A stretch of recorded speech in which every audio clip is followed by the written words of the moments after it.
I mean, dude, put Moto Limited Show on my graphics and let's freaking have a good time. Someone in here has got, is that Ralph Sheehan? Champion, here we go! No one intervened on behalf of Just buy into those JD14 stocks as well, because those things are going up. Any athlete will tell you what you have to sacrifice to win is tough. And here's what America's hoped for all year long. Ooh, golly shit, here we go. This is the center stage of Moto Podcasts. Welcome to the Moto Limited Show, presented by Street Race Solutions, live from Brisbane, Australia. Here are your hosts, Trent and Nic Still. Show 47 is live. Welcome to the Moto Limited Show, presented by Street Race Solutions. Hey Nick, this is Paige Craig, and you are listening to the Moto Limited Show, mate. We didn't get to play it last week because you weren't in studio for the start. There's nothing wrong with that. But just got a couple words to start off with. Yes. Team 17. Team 17. Team 17. But it's Monday. It's 6 p.m. Australian Eastern Standard Time. We are live on Facebook. This Moto Limited Show is pleased to be partnered up with Street Race Solutions, Roost Systems, Ride Tribe Designs, Hyperlife Clothing, National Lunar, KTR, Arcade Chains and Sprockets, Queensland Bike and Four Drive, MP Suspension, and Motorcycle Oils, Trent. Yes, we are live on the Moto Limited Show Facebook, so join in the conversation in the comments section below if you are listening live. The archive will be available, as always, on Spotify and Apple Podcasts or wherever you get your podcasts from. Or you can rewatch this now on our YouTube channel. If you haven't checked out the YouTube Moto Limited Show on YouTube, Nick, we've been starting to put some clips up, the interviews, shorten down the interviews and putting them up there. We're working on some other stuff we're going to do in the background as well. So check out the Moto Limited Show on YouTube. And remember, guys, go and check out MotoLimitedShow.com. Check out the links to all of our partners. And if you are noticing, we have a couple of new partners on board this show as well, Nick, for the start of July. Check out them and also go and get yourself some sweet merch. Nick had his, obviously, hoodie on there before. Took it off just before the show because it's nice and warm in here tonight, which I appreciate. But all the merch is available there. Go and check it out. Speaking of merch. Yes. There's some new merch getting live tonight. There is some new merch. I call it the Team 17 brand. Team 17 baby. It's the line. Team 17 baby. We'll get to why. It's getting on there, but tonight it should be live. It should be live. So check it out, MotoLimitedShow.com. As well, Nick, is the Privateer Takeover is still going. We're going to announce that. Show 49. So we're 47 now. We've got 2 more shows to go. And then we're going to announce that on the 19th of July. So if you want to get in to win that Privateer Takeover competition, go to MotoLimitedShow.com, click on the links, enter. Must be doing both rounds of the Queensland titles. Must be willing to purchase beer Saturday evening. Both rounds. Friday evening. Hey, Saturday night of Coolum. Plenty of beers will be drunk. I'm just throwing in now. I ain't going to be much used to you Sunday morning, probably till about noon. When? On the Sunday. Of the... How's that fair when it's my 30th? Yeah, but I'm... I'll get you home. Yeah, because we stayed at the hotel across the road from where we're going. I can piece that 100 metres together. You reckon? But I don't think I can piece the next morning. No, we'll make it happen. You're driving. We're ultimate professionals. But getting a chance to win that. We're drawing that. Show 49. We announced the 19th of July. We should have really made that show 50. It just sounds better. Show 50.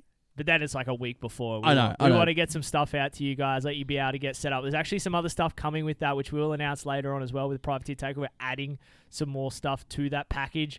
Some other partners have jumped on board to give us some more stuff to go with that. So pretty sweet prize if you want to do those Queensland Motocross Championship.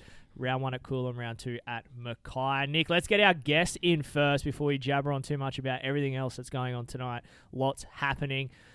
I'm going to introduce her first. I'm disappointed because I had a bit of a surprise, and being July 4th weekend in America, yeah, people are not doing their jobs.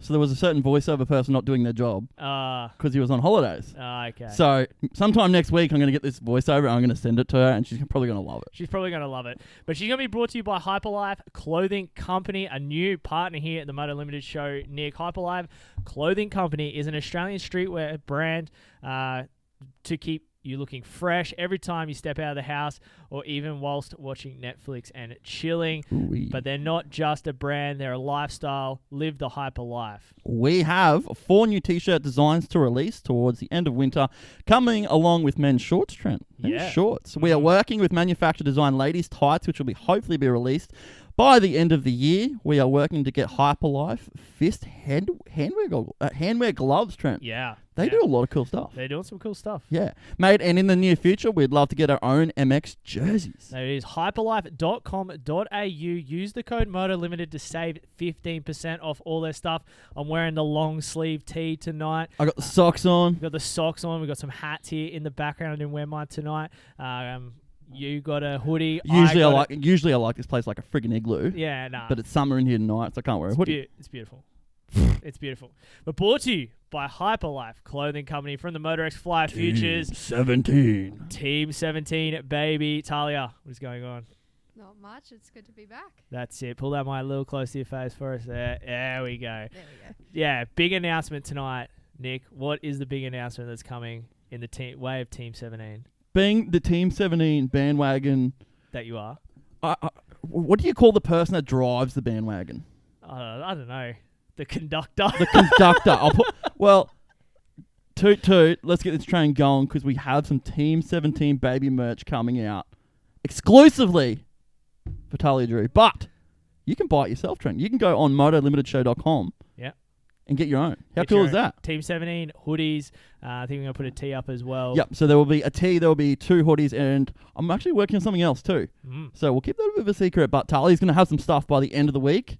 So she's going to represent that. Big Moto Limited Show rider. So how are you, Tahlia? It's been a little while since you've been in. We did, when I was early in my podcasting career, you came in and we did a bit of a breakdown about your career and what was going on. So a little bit different to when you were in here last. Yeah, definitely. I've been good, but it's good to be back, and hopefully we can talk about some more stuff that's been going on this time. That's right, a bit of racing, and you've got your little offsider here sit with you as well, ready to go. He's going to be brought to you by another new partner. Ooh. Ride Tribe Designs. Nick, these guys. If you knew before, one little backstory to this before we get started. Backyard Designs are no longer a part of our show. Yep. We did the deal with Wes from Ride Tribe. He stepped away from Backyard and is going out on his own. So we honoured his deal that he did with us through that. So we're now converting over to Ride Tribe Design.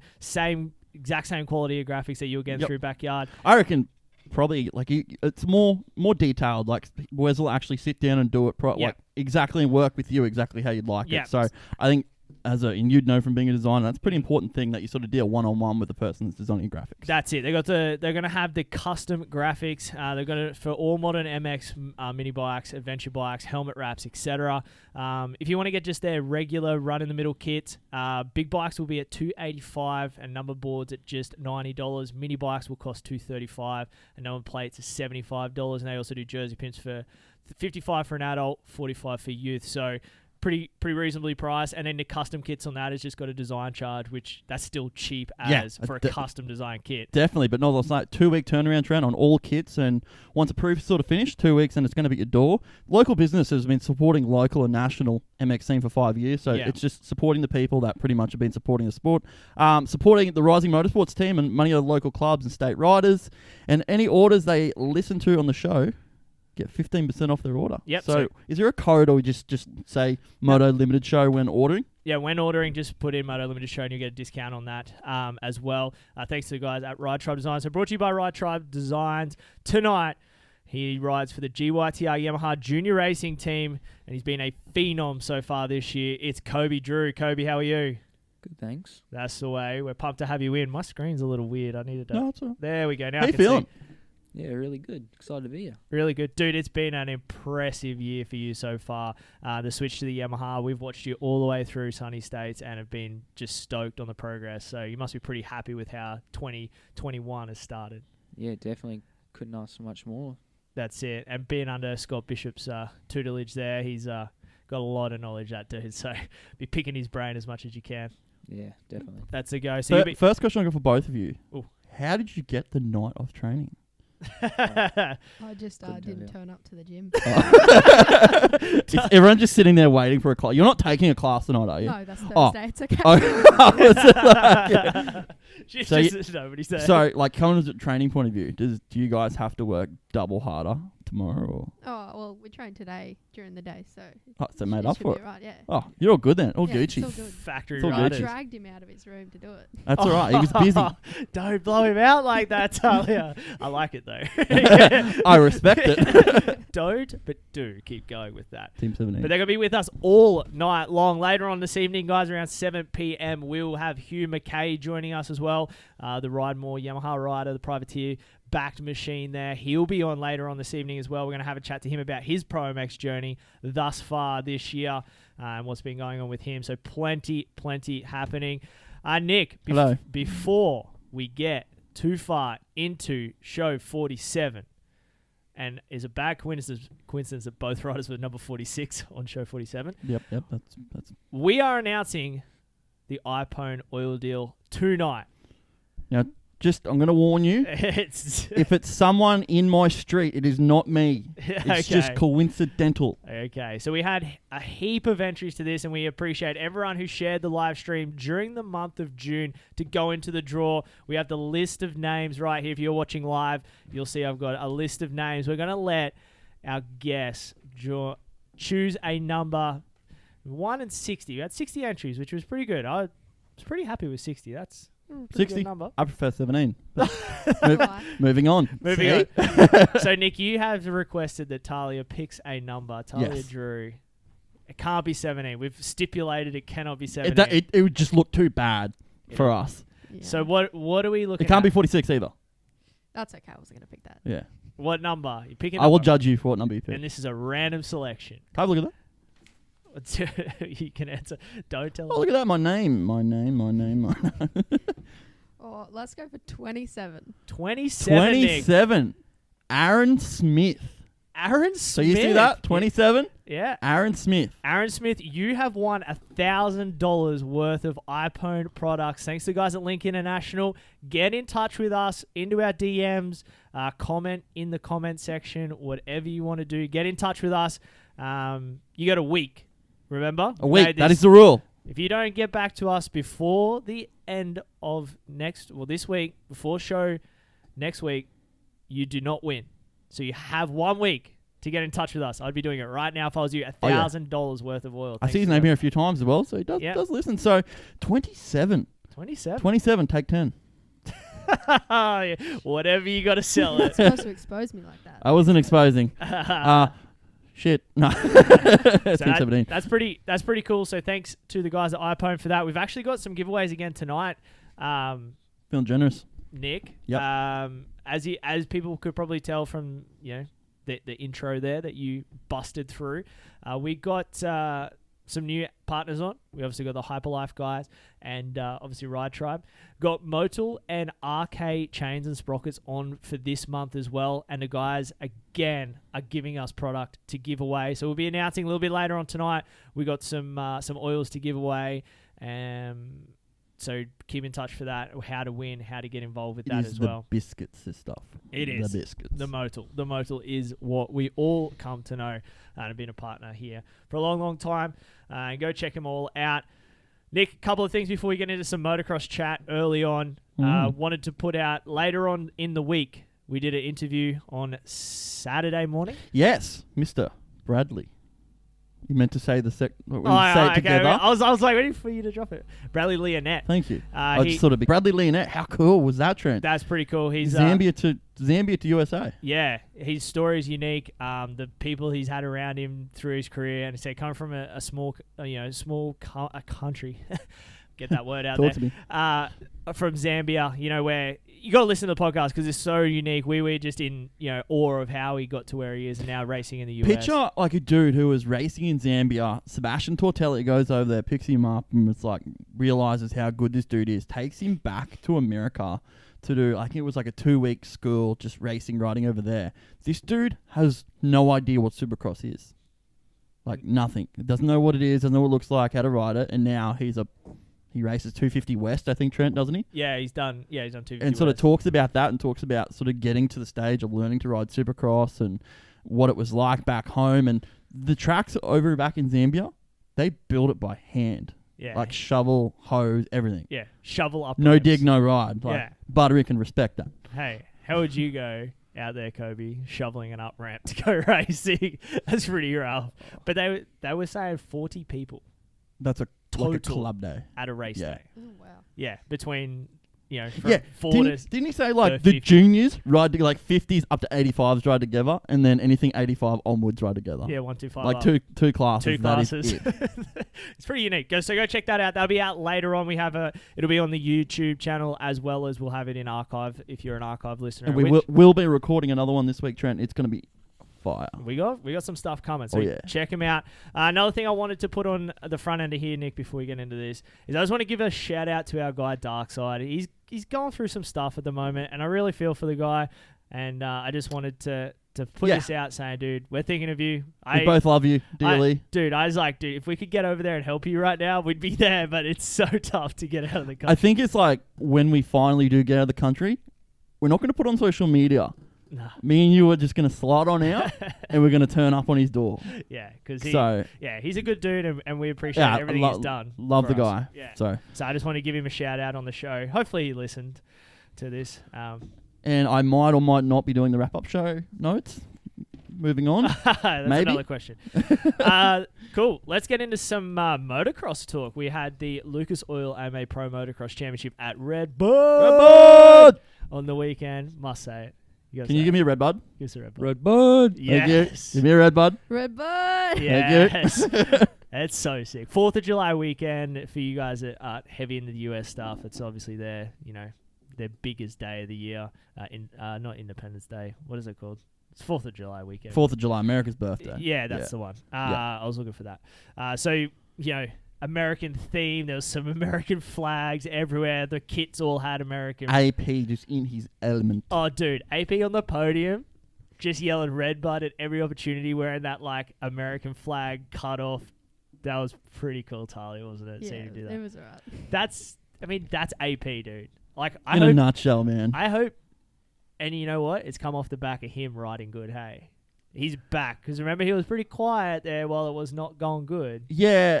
Yeah, I think his whole dude, that whole factory Yamaha team in America that was in-house, everybody had bad mood. It was just the whole vibe of the place just wasn't cool. But Aaron Plesson, let's just start with pretty big news from what we heard with that, is this whole KTM thing that we thought was a signed deal. Yeah. Doesn't look like it is. It looks like Yamaha have pulled out this first right refusal and don't want to let Aaron go, and I wouldn't. I would be getting as much money as I could and trying to keep him because he has caught fire, Trent. But how, like, you'd worry, though, that if he went to Red Bull KTM, they'd suck the life out of what he's like. The personality out of him. Yeah, and I think that is something we've seen already. And, like, I can probably say it right here, right now, that the news from the week that all of us literally scratched their heads with, or the silly season so much, was the fact that Cooper Webb may be looking to leave Red Bull KTM. Yeah, that's heavy speculation around that, but yeah, dude, there's some crazy stuff. Yeah, and like on. I sort of reached out to a few people and tried to get a little bit deeper into that, and then it got to the whole Aldon Baker's factory thing, and whether Cooper wants to return to that or whether they're going to get renewed with it. So silly season this year is going to be freaking incredible. Yeah, that's for sure. What bike did you like? Do you guys see like all the pictures of the bikes that come up on social media? Which bike did you guys like the look of the most? Question without notice. I should have probably G'd up. I'll let Nick answer what you guys think. I'm going to go with 2. Yeah. The HRC Honda. Yeah. Looked just badass. Yeah. And the Cowie. Yeah, Factory Cowie always have like a really cool apparel that goes through, you know, the whole American flag. Sometimes they'll run different seat covers. Their whole gear is different as well. Yeah. So HRC and Factory Kawasaki, I think, nailed it this year, Trent. Yeah, I was AC's bike, dude. That American flag on the number plate, like, I mean, I'm not American, so it's not, but it reminded me, remember Des Nations, like, early 2000s when they used to run the flag on the number board of your country, so you had your number on the front plate. That was cool. That was sick, and I was like, that just brought back, it had an AC's gear, that Ricky Johnson, Fox stuff, him and Kenny and the Pro Circuit boys wore it. Man, that stuff was sick. What about you guys? Bikes and gear? Anything that stood out to you from the weekend, Tahlia? I liked the Troy Lee. Yes. Evil. Yep. That's another good one. Good. There was some good stuff. Good stuff on the weekend. What about you? Yeah, I got to go with Tahlia on that one. The Troy Lee. Evil Knievel stuff was good. It wasn't good. It wasn't good on Mosman laying in the first corner. Though I was like, oh shit. No, that's But at least we got a good view. Poor of guy. it. Red Buuud, like, would you? Yeah. Give me a high and low from the track. I think my high was I like the start a lot more. I think it's. Nah, I don't particularly like that. I think start. It's better than it was. Alrighty, guys, we apologise for that. One of our microphones just had an absolute spaz attack, so we think we've fixed it. If not, didn't like Red Buuud, I don't think. Yeah, we're pulling the pin or whatever was going on there. So we apologise for that. Yeah, so high low Trent. I think my high would probably be the first corner at Red Buuud. It's changed a bit. It's a bit not so much the more traditional, but my low probably was LaRocco's Leap. Yeah, I like watching these 250 guys hit it, and there's even a bit of 450. Yeah, even the 450, and I sort of I'm big for conspiracies, and I think last year the power different with these Star Yamahas being the only bike that could make it over in the 250 class. Now they made it this year, so if you're a 250 rider, you've just literally got to send it to make it. Yeah, and none of them really did. Yeah, yep. What about you? Give me a high low. And I'll let you guys probably run off the back of this too, I'd imagine. The track prep. I like the fact that these tracks are getting prepped less deep. You guys agree with that, Tahlia? See, I'm the opposite. I think it really should be deeper. I think the racing's been better because it hasn't been deeper. So you like that slot car sort of look, like big deep I ruts. think the more the deeper it is and the bigger the bumps are, it shows who the better rider is. Like, well, I agree with you, but speaking off the back of what we heard from the riders, it was still bumpy as hell. True. It just wasn't the deep ruts that. But that she might be onto something here as well. Like, there is riders this year doing a lot better than said riders that have done other years, and the only major factor of that is the track's formed up a lot different than it was. Yeah, but no, I mean, who are you particularly talking about? Kenny. Yeah, but he's still Sexton. been a boss outdoors. Yeah, and then when the track's been the other way, I'll tune in on this after Southwick. Oh yeah, because Southwick. The way that track forms up is very, very dependent on how it's prepped. Yeah, so to speak. So I think for Southwick, that'll be deep because they have to. Yeah, because you don't want a hard base on the sand. Yeah, so I reckon the track. What about you, Kobe? You reckon the track's better deeper or how it's been? Half and half on that one. I did notice that there was a lot of bumps. Yep. Yeah, but there's just not as many ruts. But yeah, they definitely made it so they'd get a lot more bumps in it. Seemed to unsettle bikes a lot more. Yeah, I mean it still was rough, dude. And they all were saying like every rider was like you've only got to go back and look at the lap times. How much quicker it is. How funny was, I think it was AP on his post-race stuff. It was just like, Eli needs to slow down. We are going too fast down these hills. Like, just slow down, bro. Like, just the way he was describing it was literally funny as. He was like, Eli, we're going too fast. Yeah. We're going too fast. Slow down. Nah, my low is that first corner. I don't like it. It's too, like, I liked it when it kind of swept and then went round because it kind of, there wasn't such a bad gate. Where now it's just like inside gates, probably the dominant. I sort of like it because how many crashes did we see in that first corner? Oh, we see a few. None that were really... Two. I think we had two at least. Yeah, I think it was two. Yeah, like the one at Mosman and then Sexton crashed in the first one too. Was that in the first corner Sexton went down? Yep. Yeah. Right. Yeah. And he still got back to 8th, dude. Anyway. We got to get nothing to wrong with it. Good corner. Yeah. Moving on. Moving right dude, the crowd. Red Buuud crowd. Red at Buuud. the podium, dude. You know a crowd's loud when the riders cannot hear the Ashley Raynard trying to interview them and they're like, I can't hear you. What'd you say? And the crowd's like, yeah, Red Buuud. Like, that's sick. I'm so glad that's back. And like, the one thing I take from it as well, I'm not going to get into this whole COVID stuff, but is like, no one had masks on, you know, everyone had their shirt off, beer going everywhere. It felt like that 90s motocross It was back. that we used to watch. Yeah. It was back. I like Ferrandis' statement in the press conference. If you haven't watched it, go check it out. Where he's like, COVID what? Pandemic what? Yeah. That was pretty, savvy for him. Yeah. You know, the humor, I was like, oh, got a little humor. Like, it still gets lost a little in translation, but I think, like, got it. And I was like, that's it. I think everyone's just over it over there. Like, they're just, I don't even want to like get into that. Yeah, 'cause I'm over it it's too. cool. It felt normal and it looked good. It looked like good. how good were them helicopter shots? Dude, that was of the sick. hills, like everyone just packed. Mm. Just I a like good that. time. I like that view too. Like watching the races where you could, like they just flew over and you get a good idea of like the yo-yo effect that was going on a lot with the riders in each race. But let's get into 250 class before we drag this one out too far and run out of time before we get to our first guest of the evening. And Nick, you keep an eye on those comment sections. Looks like some. Oh, actually, what before we do? Aaron Smith has already messaged us. He's already onto it. He knows he wants his oil deal. So, Congratulations, Aaron. I'll buy some off you. Yeah. Oh, okay. First thing I got for 250 class. Yeah. Is you were a little bit harsh on Mr. RJ Hampshire in the previous months. Yep. What do you got for that? Nothing still. Like, not nothing still. I'm going to stand by my statement because he did crash 3 times. I bring this up in the press conference as well. How freaking good does he Yeah. pick that bike up and just straight back to race pace? Like, Yeah. He said though to a lot of those crashes he had because they were just little tip overs, like losing the front end. He was really sick during the week and didn't really ride. it And didn't sound good either. Yeah, and he felt very weak all day. And he goes, the tip overs like the front end, and you guys would know this because you guys are better riders than like the two of us combined. But when the front end was tucking in and he can wrestle it back, he goes, I just did not have the energy to wrestle it back. I just rode it into the ground. So.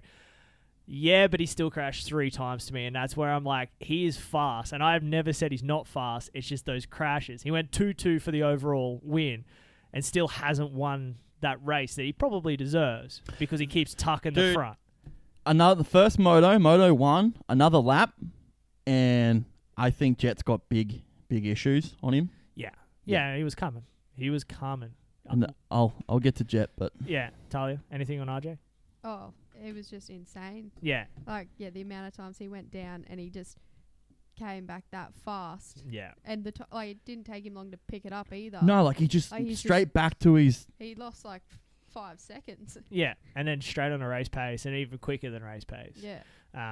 That's for sure. But, you know, he goes 2-2 for the overall. That's another 2-2 overall for this year as well for a rider, not him particularly. So these classes there's such variance in, because I mean, Jet gets 3rd overall. Yep. With a 1-6. Yeah. Okay. Like. So how I asked you about RJ, and you said there's still nothing yet. Yeah.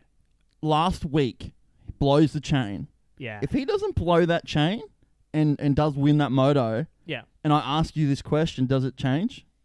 Are you different? No, not really, because he still goes down 3 times. Okay. He still crashes 3 times, where if he doesn't, he wins both motos. Yeah, I get you. He goes 1-1, not 2-2 but on the weekend. It looks better, doesn't good. it? It was great. Yeah. I said, I've nothing against Hampshire. I just stating what I see.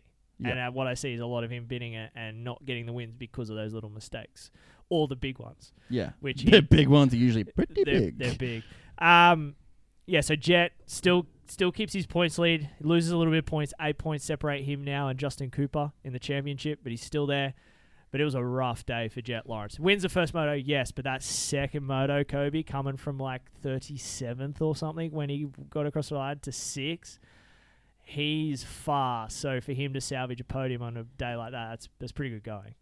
Really good. Really good. You'd be like, I know pretty from stoked. Experience coming from the back. Yeah. It's hard to do, and he did a pretty good job at it. Is it the adrenaline that just like gets you pumped? Like is it just you're literally just riding, just not even breathing? I reckon it would be like. Nah, you just like, oh crap. Yeah, I gotta make this happen. You just go. The only thing I got for Jet, that first moto, making excuses. Well, not making excuses, but straight away got off the motorcycle. You knew he wasn't happy. Yeah. Gets on there. I'm not saying he said anything bad about the bike. Don't do that. Yeah. Just treat it like Hunter treated it. Yeah. and move on, because you just can't do that sort of stuff. Yeah. That's my only downer on it. I thought that wasn't real cool, but Yeah. at the same time, I can understand why he'd be upset, because, hey, Hampshire crashed twice and he was about to pass me. Yeah. So Yeah. whether it's an ego thing. whether that's settings on the motorcycle or not, put a happy face on, bro. Yeah. It's Yeah. just an ego thing, and him being 17. Like, you haven't learned So that yet. what was that? 17. 17. Yeah. Okay. 7. I can't wait till he has his Him birthday. 17, And he's baby. Clip that. Timestamp. Clip that. Timestamp that. Show title. I think it's got to be the show title. Justin Cooper, second overall on the day. He crashes in Moto 1 over the finish line. First to the finish line and goes over it backwards. That could have been huge. Oh, he's lucky. It continued to slide. If Yeah. it To the had bit, inside of the track. oh, that too. But if it had bit Kobe off the top, like if he went He's back going the like other way, he's like Old Tony. Chad Yeah. Reed. Yeah, and Chad Reed. Yeah. That was Oh, yeah. That was Jacoby huge. one. That's big. That's scary. I'm getting flashbacks. Oh, that's bad. But yeah, he got lucky. But he got like, again, lucky in a sense if he went off this side of the track, like you said, Tahlia. But he got up in like 10th. Oh, yeah. He could have got up in like 30th, like, you know, what Jet did, and have a big battle. So Like, he got up straight away, unlike AC, who waited for everyone to go past. we're going to get to AC. later. Oh, jeez. It's hard. It's hard. It is hard work. So yeah, that I mean, this is coming down to Justin Cooper and Jet Lawrence. Yep. Hunter's out of it now, I feel.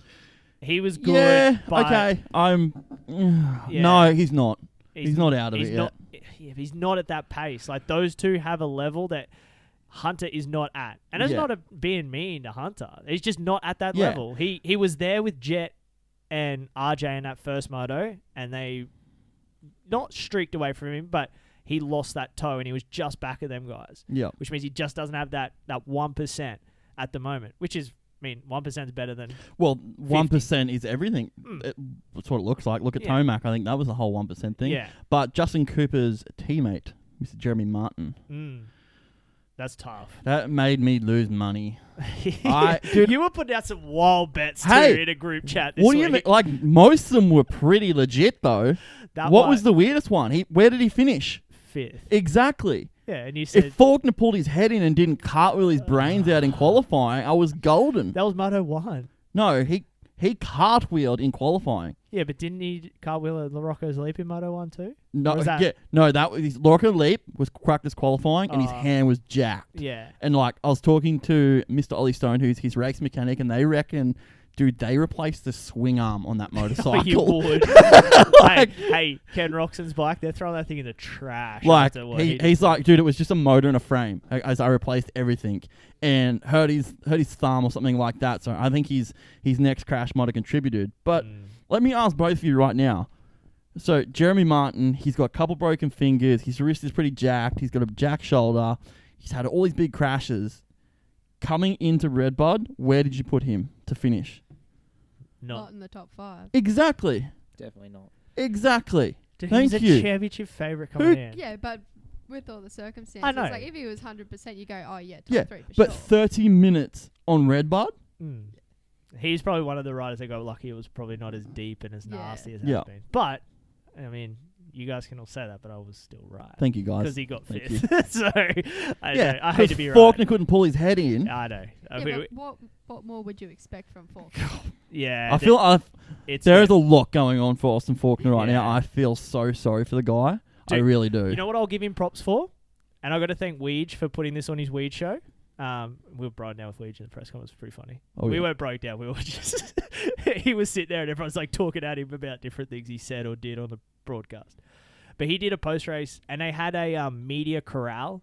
Like, do you guys watch Formula 1?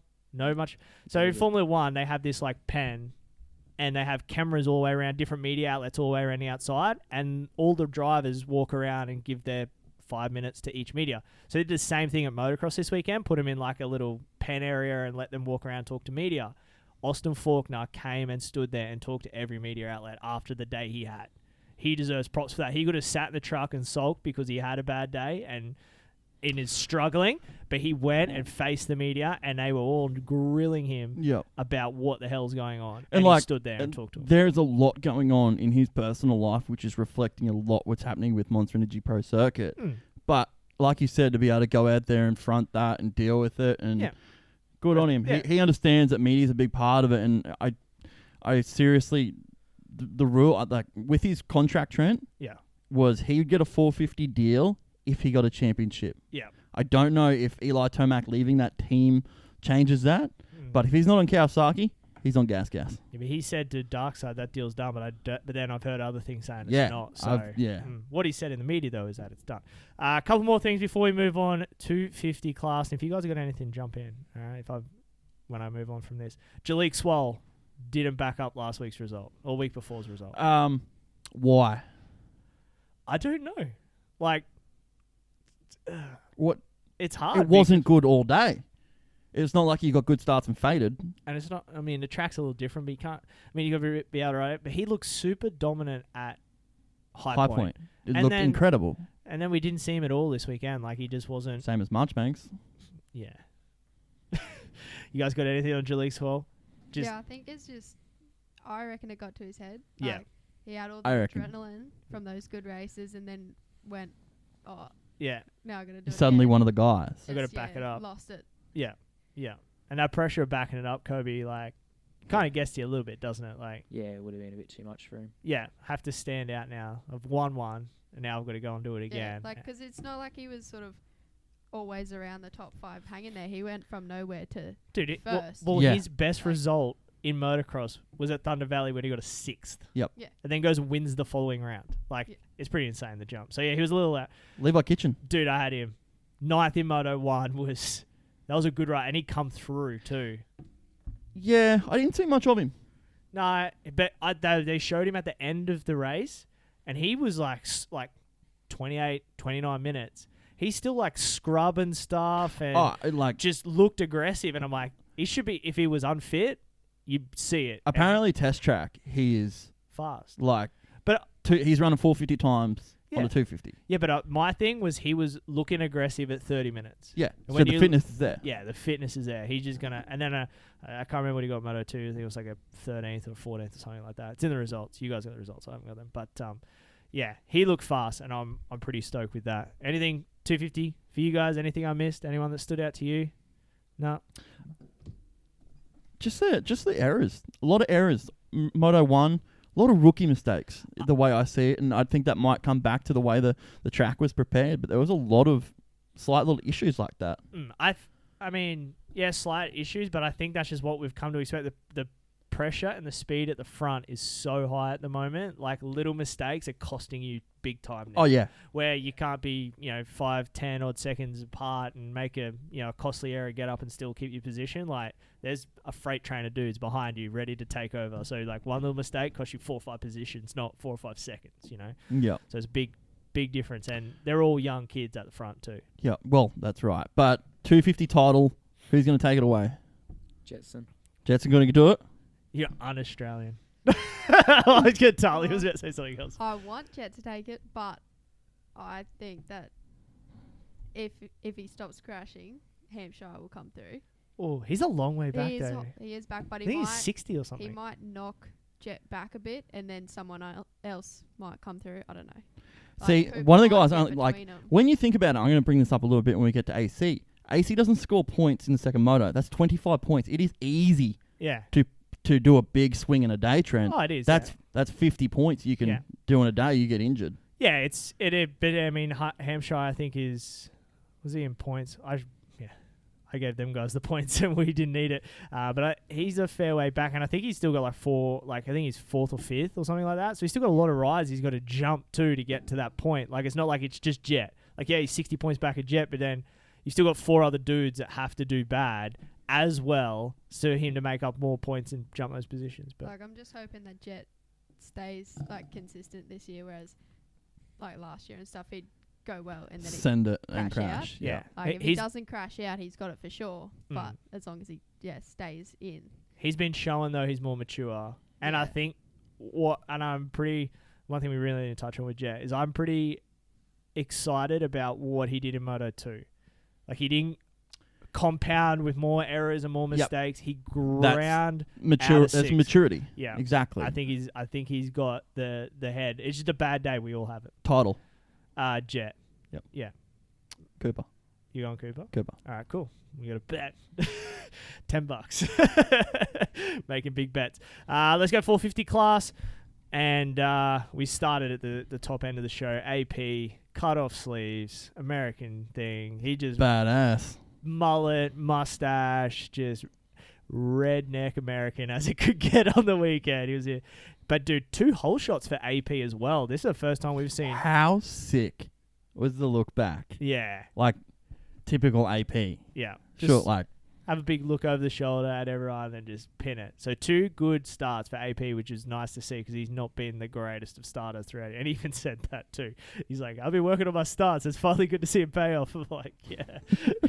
It is always good to start at the front. He rode well, but I think he's still a touch off the top. We're going to get to Tomac, but off Roxon and Ferrandis. He is just AP. Yeah. Okay, is it fitness based or is it sheer speed? I think it's just that because he's there till like 26-7 minutes. Yeah, it's a couple minutes to go. Yeah, and then he just knocks off. That's easy to find though. It is, and that's why I'm not like it's like if he finds that, he's in this as well because he was 26 minutes. He's as fast as those dudes are. He just doesn't have that last little bit. But it was good to see him up front. And when we spoke to him in the press conference, I'm like, "You're just there." He's like, "I know I'm just there, and I just want to." Yeah, he just wants to win one so bad. But that's a big turnaround from what we've seen from them last year. Talking about a big Tomac, I mean a big turnaround. Yeah, a big Tomac. A big. All right, first question I got for class: is Tomac in this? I don't think so. A better question: is Tomac back? Tomac's back. Definitely. Dude, he's back. He comes back, then he goes.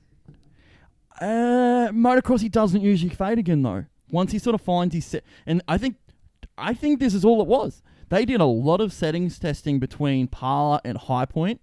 I've got that right? No. Colorado. Parla and Colorado, thank you. And then Colorado. Yeah, did a lot of testing settings between it. And something's worked.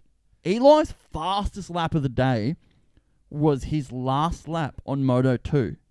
When Ferrandis is catching him, he's like, time to go. Yeah. And can do that. That is the old Tomac we know that can turn it up at the last second. He's back for me, and I think it's a lot to do, but he's still in this. Kobe? I think he's back. Yeah. I'd definitely be putting my money on him for next round. Yeah. Southwick. Doing a 1-1, hey? Yeah, in the sand. He'll back up his last results there for the past couple of years. For a championship, is he still in it? Oh, probably not at the moment, but I reckon next round he'll get up there and he might get back into it. 42, I think. I think he's 42 by memory. Yeah. What about you? You reckon he's in this championship? We need to see more of that. If we see more of that, Moto 1's he's still not been... I mean, he got 4th. So, it's better than a 6-1. He went 4-1. We're trending. Better. No, but what I take out of that as well, he was with that group in Moto 1. Yeah. He was with that group. Yeah. There wasn't a big gap like there was the previous weeks. He's still with that group, and his lap times are still consistently with everyone else. Yeah. So his fitness is there. I'm not going to go title, but I feel like we're starting to see some old Tomac come back. The title, we're going to get to why I don't think he's going to be able to get back into this title chase. I mean, things can happen, but if it keeps trending the way it is, I don't think he can make up the points he's behind. No, but you still put him in this thing in the top 3. Like, he's one of the top guys again now. Where we were kind of like, we wanted him there, but after the first 4, 5 dude, motos, I didn't put him top 5. Yeah, well, but even top 5, he wasn't running top 5 at the start of the season, was he? He was running like... Yeah, he was 8s. nowhere. Top 10s. Yeah, top 10s. He was a top 10 guy, not the top 5. This Moto 2 thing for Eli, is it just he performs best when the track's crap? Is it he warms up to something? What is it? Don't know. He doesn't even know. But we asked him in the press conference. He had no idea. He goes, I don't know. This is that 1%. Yeah. Where this 1% is whether you can win a moto or you're going to be top 5. Yeah. Like, it's just incredible. It's crazy. That's how stacked that class is, that 1%. It's what makes it or breaks it. Yeah. you want to keep an eye on those comments to see if anyone's popped anything in there that we need to talk about while There's Team 17 at least 100 times. Yeah. Sorry, 200 times. Anthony Rutledge, my low was only from the 450s. The outside could jump it from the outside. That's all LaRocco's leap. Yeah. We'll get to that. We will talk. Mitch Thorne, my low, it would be so much better if it was on Team in Australia. Look, Mitch, I think it's a bit of a dead horse. Yeah. I don't know what's going on there. Aaron Smith, Trent. Yeah. Awesome. Thank you to Moto Limited Show and Tahlia for drawing out number 27. Aaron, if I get you to edit that, mate, and we'll just change that 2 to a 1. Anthony Rutledge replying, Josh Plant, at least a green one tried. It did work well for him. I believe he's talking about Mr. Faulkner. Yeah. Josh Plant, Anderson has signed with Kawasaki, so that either keeps Austin on the 250 with PC or goes to Gas. While we can talk about that, the paperwork... I don't care, I'll blow it out. The paperwork was sent to Anderson. And he didn't sign it. He has not signed it and returned it back to Kawasaki. I believe he is waiting for what Bobby Hewitt is going to do. Yep. So moving on, whether we see Anderson there or not, paperwork has been returned. Josh Plant, Hunter, gets the title. He's got to have some things go his way now because he's a fair way back too. Yeah. Josh Plant, Tomac is a buy after this week. We will get to that, Josh. We will. We'll get there. Andrew Finlay, hi Team Drew from New Zealand. We were talking about him. That's who we're talking about at dinner? Yeah. We were talking about you, Andrew. Slide in our DMs. We need to talk. Yeah, we got some stuff Hooking coming. you up. Look at Tahlia doing deals at the dinner table over some. Well, I see as the official leader of Team 17. Yeah. I have You have to be there? I have to be there. To be there. Thank you. Okay. Thank you. That's what I like to see. Mr. Brock Slater. Oh. Yeah. I wish LaRocco's leap could be easier. Hey, Brock. Heal up, buddy. Yeah, we're thinking about you, buddy. Yeah, bud. We've seen some more stuff. He had another operation. Dude, that sucks, but he's a tough little bastard. He look, dude. He's tough. Yeah, he's tough. Yeah. So, thoughts are with you. Yeah. Get better, bro. I appreciate it. Keep them comments coming as we get through some more 450 stuff here, Nick. Why I don't think Eli is in this is Dylan Ferrandis is the real freaking deal. That Moto 1 ride to me, I'm like, that to me, last year, WW Zach Osborne ride, where you like, all right, Zach Osborne's winning this title. I feel like that ride at Red Buuud, even though this is early. Yeah. I feel that ride, to me, is like, this guy is now legit going to win this title. I can counter that with one thing. What's that? We have not yet had hot humidity where it is just ridiculously incredible out there for that. If he can get through that, I'll tick it. All right. Until then, that's the only thing I'm out on. What about you guys? Dylan Ferrandis. His man? I reckon he's got it. Frenchie can drive? Yeah, he's on it. That first moto coming from 7th, it's not 7th, but he went through Tomac, Roxon, AP, AC. Who are the other ones I'm missing there? Sexton went down. Sexton went down. There's a couple more riders he went through. Like, they're all... Oh, Webb. We're getting to that. Like, he went through all those dudes to get that moto win. I'm like, all right, that's legit. And then for him to hunt down Eli in that second moto to get close enough where Eli had to go, I better... Turn it up. He's legitimately in this. Isn't it crazy that coming to the end of Supercross, Dylan wanted to go to Gas? Like, Dylan was close to leaving Yamaha. Do you reckon Dylan would be able to do this on the Gas? Nah. Not at the moment, because Barsha has not been putting any runs Thank on you. the board. That's what I was going for. And, that star team. Yeah. Wow. It's turned it around. Dude, 1, 3, 5. Yep. That for Yamaha last year that couldn't even buy themselves a top 5 to take the 3 positions in the top 5 with their 3 riders. I don't know who said it, but I heard it was like Star Racing Yamaha is single-handedly holding up the Japanese flag against all these Euros. They're single-handedly fighting this with the KTM Gas and Husky. They're doing it. They're doing it well. But yeah, he's got a 14-point lead now. Dylan Ferrandis does over Roxon. We're gonna get to Roxon, and then I want to touch on something else. Can Roxon crash Moto 2? He doesn't usually do that. That is pressure, and that's the other part of my Dylan Ferrandis thing. I'm not going to start this Ferrandis is in his head bull that everyone wants to get on, But Dylan Ferrandis was applying the pressure and is applying the pressure each and every moto by being there. If Kenny gets a start, Dylan ain't far behind. And I think, too, you guys can talk here in a sec, but him running him down Moto 1 as well doesn't do anything for the confidence where you're like, he's got to start beating him. There probably is like this whole thing in his head. Like, he dealt with this in Supercross, and now he's going motocross and dealing with it again. Yeah, I don't think it's a mental thing. No, I don't This either. is just a pure speed. But Ken doesn't usually crash. Nah, well, if he does crash, it's these little things, a little tip over. That was a big crash. But that exactly. come off the back of the biggest case of LaRocco's leap. How was his arms like after that? Well, I think those wrist braces were holding him on. They're holding him together. Like, for a dude who has two bad arms, holy. And like he'd case it, and then he just kept casing it. It's like, well, either don't jump it or fully jump it. Yeah, it's like you're just gonna he was trying, but it was because AP was jumping it. Yeah, the and Yamaha power. Well, but he was trying to hit it from the inside. Yeah, but AP was AP was going a little bit. Yeah, he was he was race carring it. How he was doing was cool. Yeah, he was going the next line. Yeah, he could carry his speed a lot more. But he wasn't outside. But and I don't know, this might be a cool thing about LaRocco's leap, where if you don't jump it, you are losing. Yeah, you are losing time. That's probably why it is good, too, that it was the way it was, because it was a separator. Yeah. It is actually a legit separator. Where it used to be a separator back in the day when it was 125s and 250s, because like even a 252 stroke was barely, and 125s were like not even a chance with the big run-up. So, but yeah, dude, that was his case, and Grant Langston, he's going to need a lawyer for that case. I was like, yes, GL. Well, nailed it. Talking Kenny. Yep. Talking Ferrandis. Yep. You know my thoughts already on this, on the whole. We'll let the guest talk about on this. the whole point structure.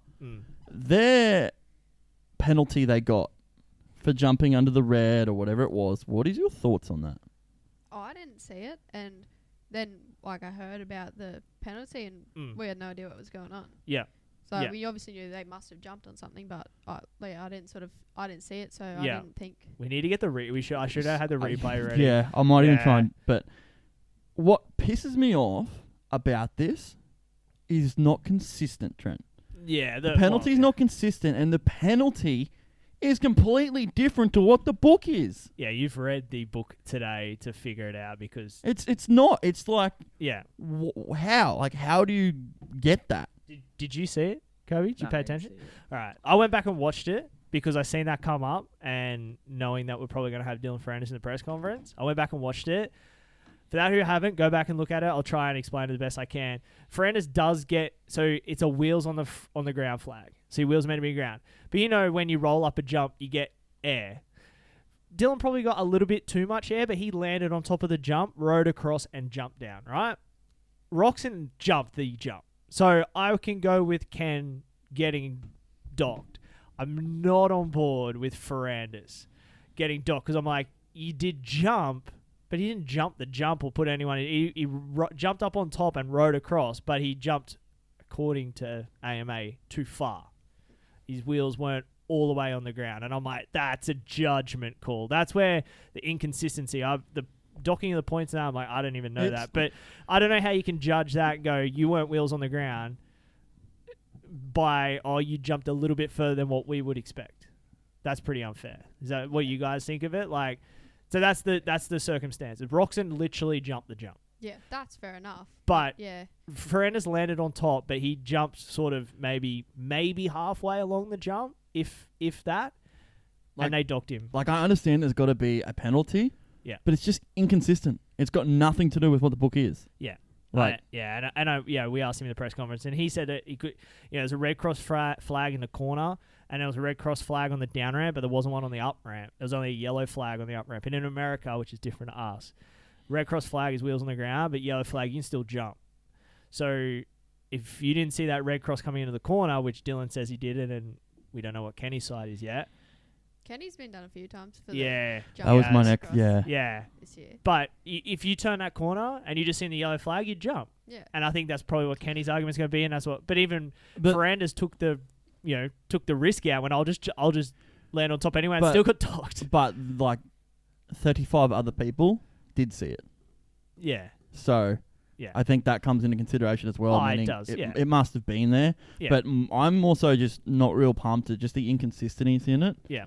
And Yeah. I don't think Kenny was real pumped either. Yeah, but I said I'm not like if Kenny comes out with anything, like he'll probably just come out and say he didn't see it, and I'll be like, all right, whatever. Like, Yeah, I don't care anyway. You still jumped it. Where that's a line call with Ferrandis to me, and he sounded like that's Dude, how he. can you felt imagine jumping that and seeing a bike on the down ramp? Oh yeah, that's scary. He'd be like, oh. I'd be like, this is not good. Unlike Kobe Drew here in studio, who could throw a bike around, he'd probably just turn it in the air and land somewhere different. Where you and I'd just be like, not coming in Monday. Talia probably does better whips than us, if we're being honest. She does. It's the 17 thing. It's because there's a 17 on the Oh, plate. look at it right there. Yeah. Oh, you should have seen me out at MX Farm. Sideways. Just sending it. Yeah. Full on. Oh. Pancaked it. Oh, Pancaked it. I like It was that. Checking bigger the than sump. Kobe's. Checking the sum. We're going to blow through this a little bit quicker because we need to get to our stock market segment as well as then we're going to go to commercial break and get our first guest of the night on. We talked about that. AC tuck in the front. Yes. Moto 2. It is hard being an AC fan sometimes when you see that and you're just like, God. But anyway. He was deflated Yeah, in all his interviews, and I think that's probably going to come out in the coming weeks. That there might be news around AC, but keep going. Yep. Last one we want to talk about, unless you guys got anything else. But you're going to say, go Nick, give it to me. Christian Craig 5-5. 5-5 For 5. for 5. I was It waiting, works. I was waiting for a 5-5 for 6 or 7 or something like his luck has been lately, but 5-5 for 5th. Our guy Christian Craig. He rode he was just off the back of that pack. Like just off. Yep. He's that 1% off that front pack. And too. he's getting better. It's Like, scary to think what He is a 450 guy. he was sick. I was us being Christian Craig or the Craigs. I've family. always been a Craig fan. Yeah, but after getting to sit down and talk to them and getting to know them a little bit Know their story a lot personal, more. Yeah. Dude, I was like cheering. I'm like, go back to 5th and just watch 5th. Like the leaders are battling, but just go back and show us Christian because he's right there. He was actually in contention for a whole shot.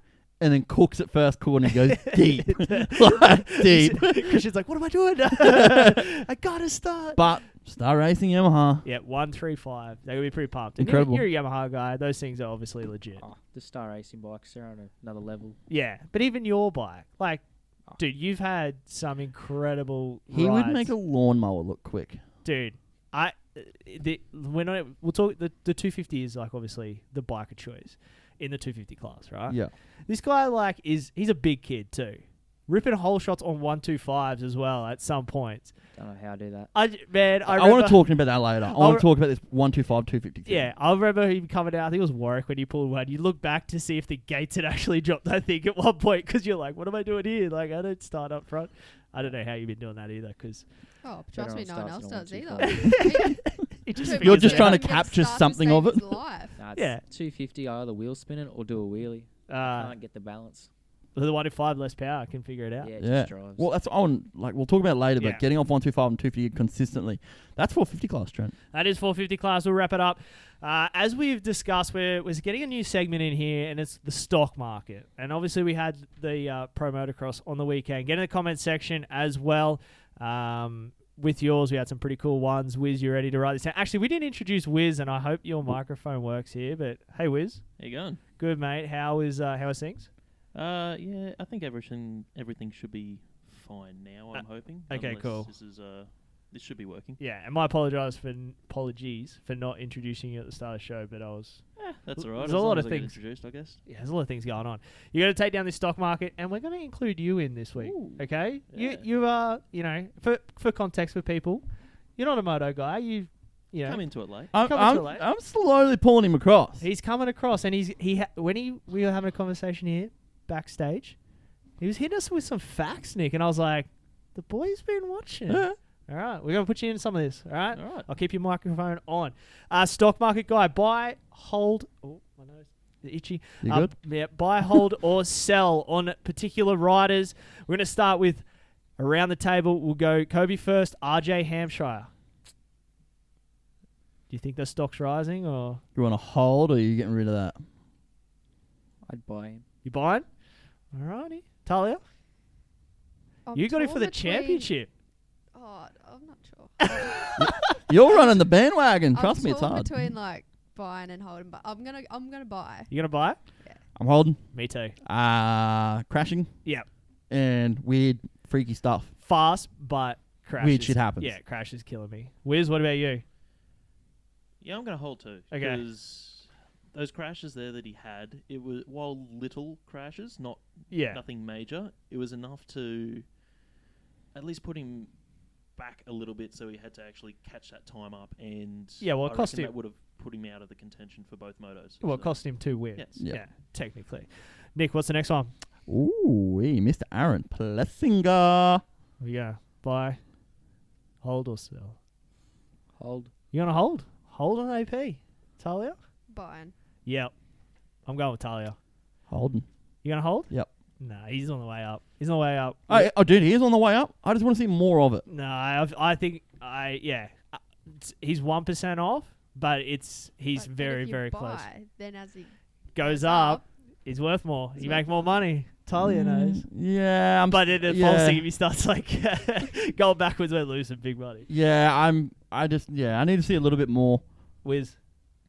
I'm holding. That last moto that he had, he was like 27 minutes in, he was like right there, 3 seconds behind. Yeah. And he dropped back down to like 13 seconds Dude, behind. no notes. And Huh? he's busting out. Yeah. Yeah. You're on it, Wiz. All over it. All over it. Christian Craig. It's a tough one. Watch yourself here, mate. He did put on a good ride. You want to stay in studio? You buy? Sell? Buy. You buy? I like it. Tahlia? I love him, and I think next year for sure. But I'm gonna hold at this stage. Oh. Because I he's almost there, Yep. but just until he's fully there, I'm gonna hold. Very smart young lady. Turn the mic off. No, we're not. Um, The Team 70, it's over. I look at her. Nah, it's all good. I like that look at her eyes. She, Team 70? so she can't. She has to hold them because I already own all the stocks. You're owning all the stocks. See? Yeah. She's smart. Yeah, I'm buying in on Christian Craig too. Like, that was... I wish I'd probably bought it last week. That's where I think we're at. Yeah. Wiz? He's worth a lot more. Yeah, I'm buying on that. Buying? He was Easy. definitely consistent, so...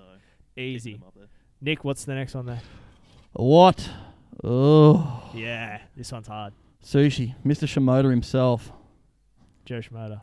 I do follow it quite a bit, and I haven't seen his name. No. I haven't seen He's like anything about him, he's like a 5 to 10 dude in there. Yeah. 5 at best. He hasn't. No. He's not running that pace with the top boys, so I'd No. sell him. Okay, selling. Gone. Ooh, Tahlia? Yeah, selling. I think I saw him once. Yep. The whole thing. Like, yeah, Yep. selling. It wasn't that fast. Yeah. Selling. The PC bikes are not up to scrap Yeah. with this outdoor. Yeah. So I'm not going there. Okay. I am going to hold. Yep. I'm going to hold. He's a good rider. And, like, very, very consistent. Like, yeah, he's not up with the front, but he's consistently in that 5 to 8. I'm not going to put him 10. He's better than 10. He's 5 to 8, and he's consistently, every moto, finds his way there or gets to that point. But he's not moving forward. I know, but That's why I'm holding. That's why I'm getting out. Yeah, no, I'll stay. And I don't know if that's the bike, but where's Joe Shimoda, Mr. Sushi himself? I'm going to run with the pack and go sell on this one. Ooh. So Out. Oh, well, there we go. Counting his chips. One more. I'm going to throw this one. This is one I didn't put on the list because I was going to leave it. Uh-oh. Savachi. Buy. Buy. Buying. Talia's buying. Nick owns all the stocks. Let's go, Kobe. Let's go. I didn't see him in there either. But I But feel you- like I'll he get was kicked like out top if I say 10. buy, so If you say buy or sell. I'll put a hold on it. Oh, holding. I'm okay. Look at him. Yep. He's Huh? trying to stage studio. I like it. He's okay. I like it. Otherwise, he'd be walking home. Yeah. Yeah, he will be. Yeah, Wiz. That's a Pretty long smart. walk. Wiz. Yeah, I'm holding on Savachi. You so still holding? All right, cool. Like Nick owns all the stocks. You can't buy it off Yeah, Nick. can't Nah. buy it. That's Nah. What okay. about you? Nick's going to share them with me. Yeah, you get half. Yeah, It's a Team 17 thing. It's Yeah. in the contract. Yeah. What about you? Me, Yep. I'm buying. I love you. And that's not... You know what I really appreciated, and this is why I put it on here, because I didn't have him in the list of things, and this is my roundabout way of getting to this. I really liked, as much as I don't like some of these corny segments, I really liked his segment where they asked him that questions about like personal stuff, I know what you're going to say. and it was it was legit. It was heartfelt, and I could relate to it. Yeah, and I just but I enjoyed it too. Yep. Like, I wanted to listen to his. AP's was funny, and because he just giggles after like every time he talks, which is funny. But some of the other ones I'm like, no, I don't really. But his was just I really, and I got to give him credit for it. As much as I hang shit on you for how much you love him, I do actually really am starting to I'm not starting to come around, but I'm going to start giving him more credit I think he deserves. His riding is not where we all. And you can say this. Yeah, I can admit to it. Where he should be, no, quote unquote. Yeah, and I think a lot of that's got to do with he's not getting starts in outdoors. In Supercross, he's getting good starts, but he's finishing every moto. He's not on the ground too much of the time. Yeah. Whatever happens with him this year, whether Rocky Mountain KTM stays or they goes, still gonna love the guy. Yeah. He's got a big heart. So I put it in there. I had to give him credit. I wrote it in my notes. I was like, the Savachi segment, I really enjoyed that. The third and the fourth time they played it throughout the broadcast. They really do play a fair bit. It's like, if you watch lot. Qualifying, you see everything straight away. You're like, yeah, oh shit, I'm watching this all day. Yeah, but I enjoyed it. I really liked it. So that's the stock market segment. If you've got your picks there, send them in the comment section or DM us if you listen to the archive.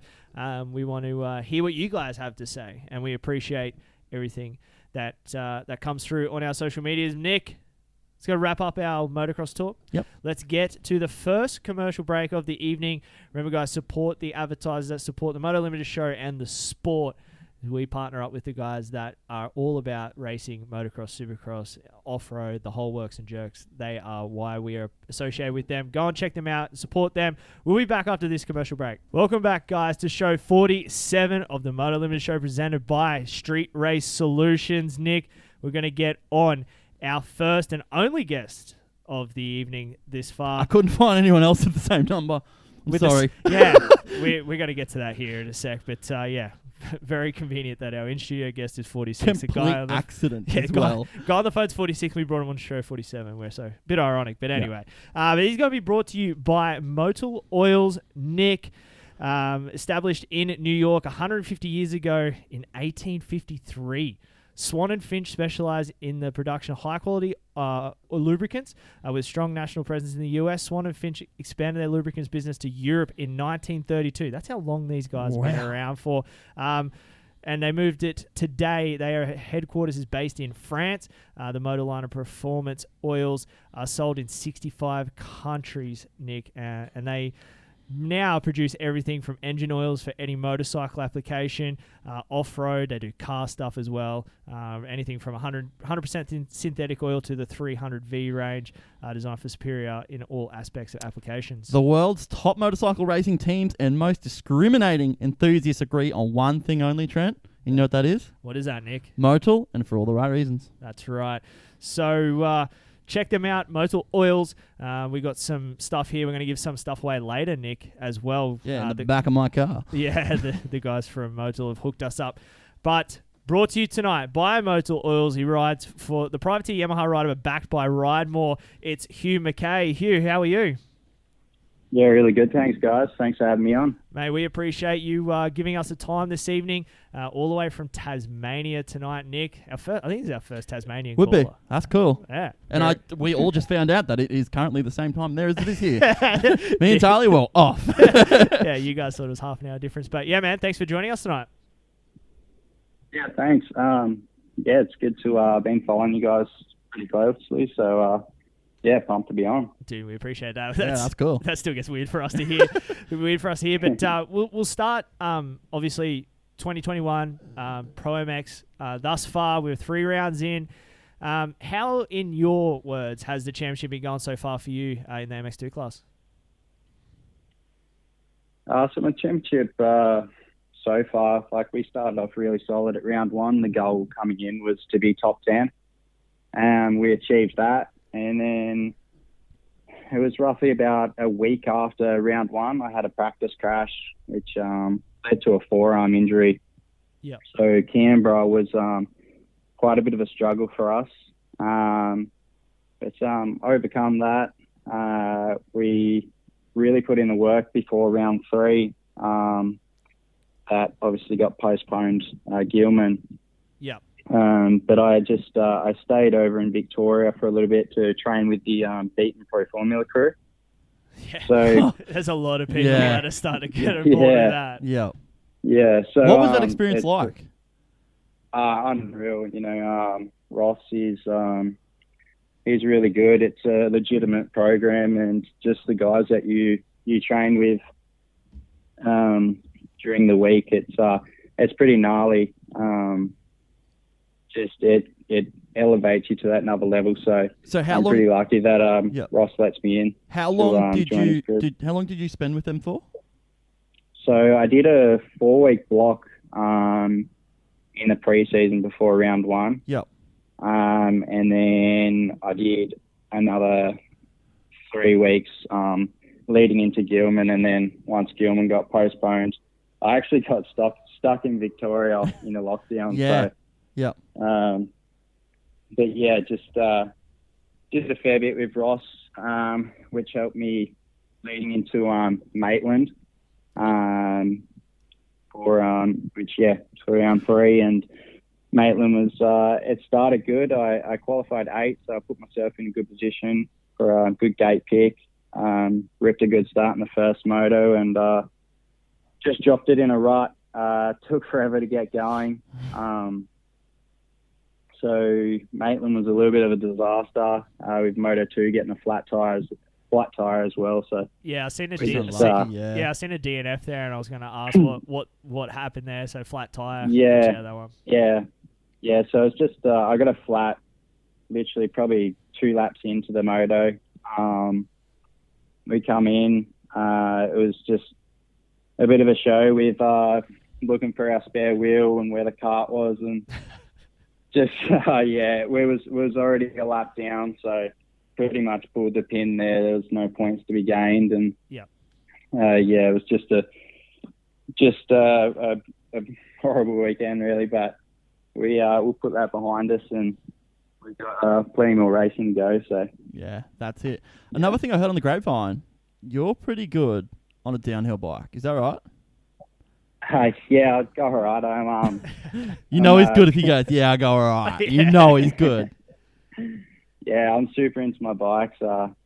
We're pretty lucky to have some world-class trails here in Tasmania. So mountain biking is massive down here now, and it's pretty rad to actually have a sponsor, my main sponsor, Ridemore, who are actually trail builders. So I've got a lot of access onto like private trails and just all our parks.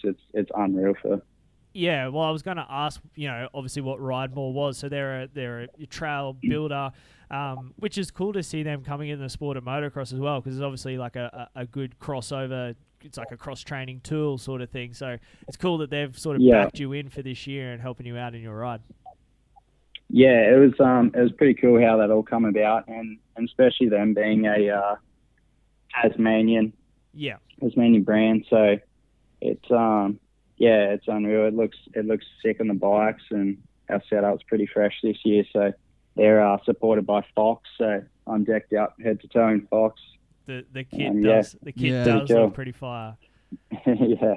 The one thing, just before we move on from the Beaton stuff, Beatons are from Tasmania. So did you grow up around them? Or? Yeah, I had that. Yeah, sorry. No, you're good. You're good. Yeah, did you grow up like around them when they were still there? Because obviously now Ross is based out of Melbourne out of Melbourne area, and obviously Jed's overseas. But did you grow up around them? Yeah. So their place is probably about an hour from mine. So there's a pretty big age gap between me and Ross, obviously. So I never rode with Ross, but just always sort of grew up when I was a junior. Grew up watching him when he was already at a national level then. So and me and Jed were only 2 years apart. So I raced Jed through 80s and 60s, and they were pretty quick out of the state to bigger and better things, but it's pretty cool to have them from Tassie. Yeah, I was there. I mean, I heard rumors early on that where they live was like literally in the middle of absolutely nowhere. Like really, yeah, like it was. Sick. Is that true? Like they lived literally in the middle of Yeah. nowhere? Yeah. Yeah, it's crazy what they grew up with. Like, just like living off a generator, just like a little tree house. Yeah, they really have come from nothing and built themselves up to. It's pretty amazing. Yeah, I want to get Ross on because I mean, it's scary when he says there's a pretty big age gap between himself and Ross because Ross and I are the same age. Well, that's what I was about to say. How old actually are you? I'm 21. Yeah. Yeah. Okay, you're still are you still doing your apprenticeship? Yeah, I'm into my second year of an apprenticeship. Because that's flooring. Hey, like. Yeah, floor coverings. So how is that? Obviously, you're doing every day. When do you ride? Like, when do you have sickies and go to the downhill track, or do you go to the dirt bike track? So basically, so my dad owns a company, so obviously he knows the sport where he's got to be flexible at times with allowing me to travel and train. So basically, I'll ride whenever I can get a chance to get a day off, or just the weekends, and then I bank as many days off as I can. Bank up as many days as I can to go over for a couple of weeks with Ross. Yeah, well, that sounds like that was Toddy Waters' program too when he was growing up. His old man, he's a cabinet maker by trade. Yeah, Todd is. well, that's cool to see that you've got a trade behind you. But talk about traveling, Indonesia, you've been over there, done a heap over there. MXGP, the 150 Cup, is that right? Yeah, so that was a unreal experience. It was pretty crazy how it all came about. I had never been to an MX National before, so straight to the MXGP. What was that? 2014. Yeah. Hey. Yeah. So what it was is so Travis Whitten, who was helping me out at the time, just through his dealership when he didn't even have a team, we got a 150. Just pulled it out of the shop. It was just a beat up secondhand thing. And the MX Nationals were doing a 150 class for a wild card into racing an MXGP if you won. And I didn't really think much of it at the time, but I managed to go 1-1 and get a all expense paid trip to the UK to race the MXGP at Matterley Basin. Holy wow! The one track you'd want to ride. I think we can all. Yeah. You'd want to ride that. Hey, Kobe. Definitely. Yeah. That's sick. Yeah. It's insane. I'd love to go back on a big bike, but the 150 wasn't having it for the jump. So whose bike was it? Did you get a team bike? Was it just a bike you got over there? Where did you get the motorcycle from? So Honda just they supplied all the bikes for every rider for this class. So it was basically just a big Honda truck, and there was about 40 150s under this big awning. And they supplied all the bikes, gear, everything. Yeah. So and you at a young age, man, like you would have been like just heaven. Yeah, it was unbelievable. That's crazy. I mean, you get in that opportunity and you haven't even raced MX Nationals or anything. As a junior, did you get to do any junior titles? I know you might have been old enough to do. They had one in Penguin one year. Were you old enough to do Where? that? Penguin? Yeah. Where's that? Tasmania. It's a pretty wicked track, actually. I haven't been there. It's a wicked name. I've watched videos from there. They had a national there, didn't they? 2018. Yeah, they had a national. No, they had a junior national in 18. Yeah, they've had a senior national there too. We did too. junior nationals in 2018. So you've ridden there? Oh, yeah, I did my last junior nationals there. It was cool? Yeah, it was sick. Yeah. I've never even heard of the place. So did you race there? You let me in. Team 17 thing. You got to keep me in the loop. My question to you guys was, did you race a junior title down there, or did you do any junior titles growing up? I aged out, so I wasn't able to race the Penguin Junior National. But my first Junior National, I actually was pretty late to it all. I was about 13, 14. Yeah. But my second go at it and my last go at a Junior National, I actually finished second on an 85. So pretty much from that point, that was when we took it really seriously. And thought, we're going all right at this. So we'll try and take it to another level. Yeah. That's a go. What track was that? That was Ipone. Oh, yeah. Yeah. Yeah. Yeah. Every time I go to App, man, it's just cold. So where, like, what was your local track down there that you grew up racing on in Tasmania? Like, is it Hardpack one or was it? I mean. Yes. Yeah. Pretty much. So my home track is Penguin. Yeah. And I just grew up in just riding dirt and clay. Yeah. That's probably why I struggle a little bit with the sand these days. But it's tough when I go train with Ross too. 90% of the time we're riding sand. So yeah. Yeah, no, it's cool. Like I say, coming from Tasmania as a privateer, the one question I do have about your program, like, you know, you've got to travel from Tasmania to all of these rounds and get back. Like, that's, how does your bike get around? Like, how do you get home? Yeah, how's the program set up? Yeah, so there's actually a lot of preparation and organising to race at nationals, especially as a privateer from here. Yep. So I have a Mercedes Sprinter that is based in Mount Martha in Victoria full time. Yep. So Nick Lillis, who really looks after me, my bikes stay with him. He maintains them between the rounds, but I've got a race bike, a spare race bike, and then basically just all my tools, shade tents, everything is just stashed in the van and stays there full time. So he drives the van to all the rounds and I can just fly into wherever we're racing. Yeah. Yeah. That's pretty cool. I mean, it's a lot of work, but it's cool you got someone that's, you know, helping you out and doing it. Yeah, for sure. Yeah, I couldn't do it without him, so I'm pretty thankful for that. But, so if you were to take the Spirit every time, it wouldn't be possible. It's so expensive. Yeah, and doesn't it take like a fair while to get across anyway? Yeah, it's a 12-hour trip. yeah, that's like a whole day of riding going down the trash. Yeah. So, but no, that's pretty cool. The one thing I got is you did Auckland, Supercross, and then back to AusX in Melbourne. There, how was that? Do you like the Supercross stuff, or are you a bit more of the motocross? Obviously, from Tasmania. Yeah, so Supercross I did my first Supercross season in 2018. Yep. So that was a real big just learning experience. But I actually really enjoy Supercross. The training is not so much of a grind, really.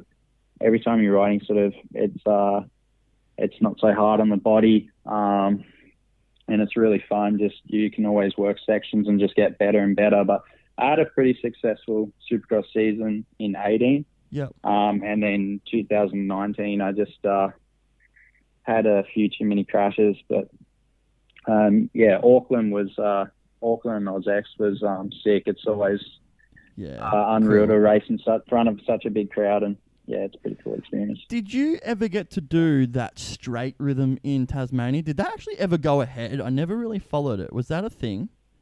I was actually just fresh out of juniors, and I just got a senior license to race it because I was only about 16. But that was it was pretty unique, like especially having Tassie and Jason Baker built the track. Yeah, that's right. They brought him across. Yeah, but it was pretty cool. But it was just.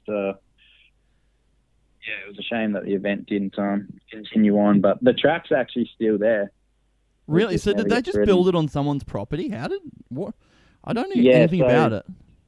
I don't know if you know the Simmons Plains. Yes. Yep. Road racing track. Yep. Yeah, so it's with V8s go for sure. Right. Yeah. Yeah, it's literally right next to that. That's cool. And cool. Is it rideable or is it just overgrown now, or just? It's just overgrown, and it's pretty written off now. That's cool. Yeah, I always wanted that. Like, did they not get riders down there, or did they just?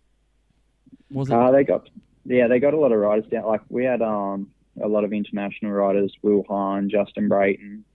So it was pretty big. That was like one of the last things Will Hahn did. He was riding for Troy. I was on the team then. Yeah, I think that's when he announced. We'll get that word out. Announced his retirement. Yeah.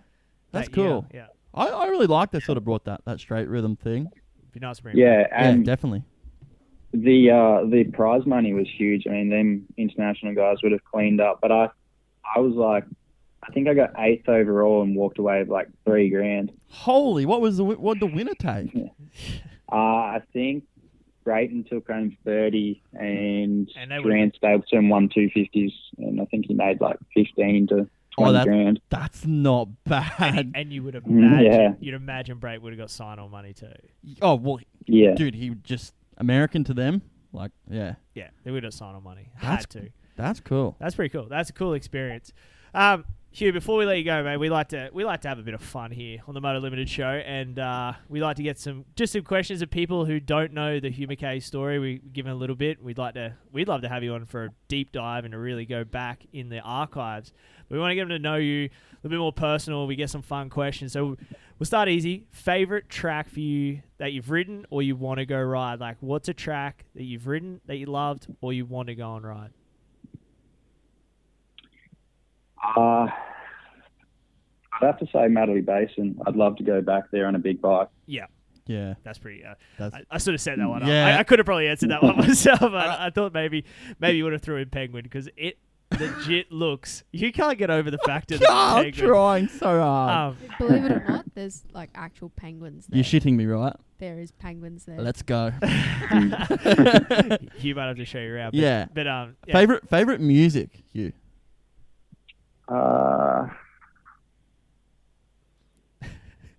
Probably have to say Parkway Drive or Amity Affliction. Oh, like Pretty- a bit. yeah, That's pretty- metal, hey. Pretty heavy. Yeah. Yeah.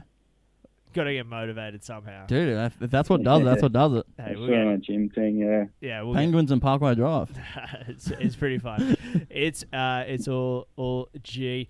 Favorite food. What do you go to food wise? What's a favorite? I'm a huge pizza pasta guy. Oh. Anything Italian is my thing. That's a go.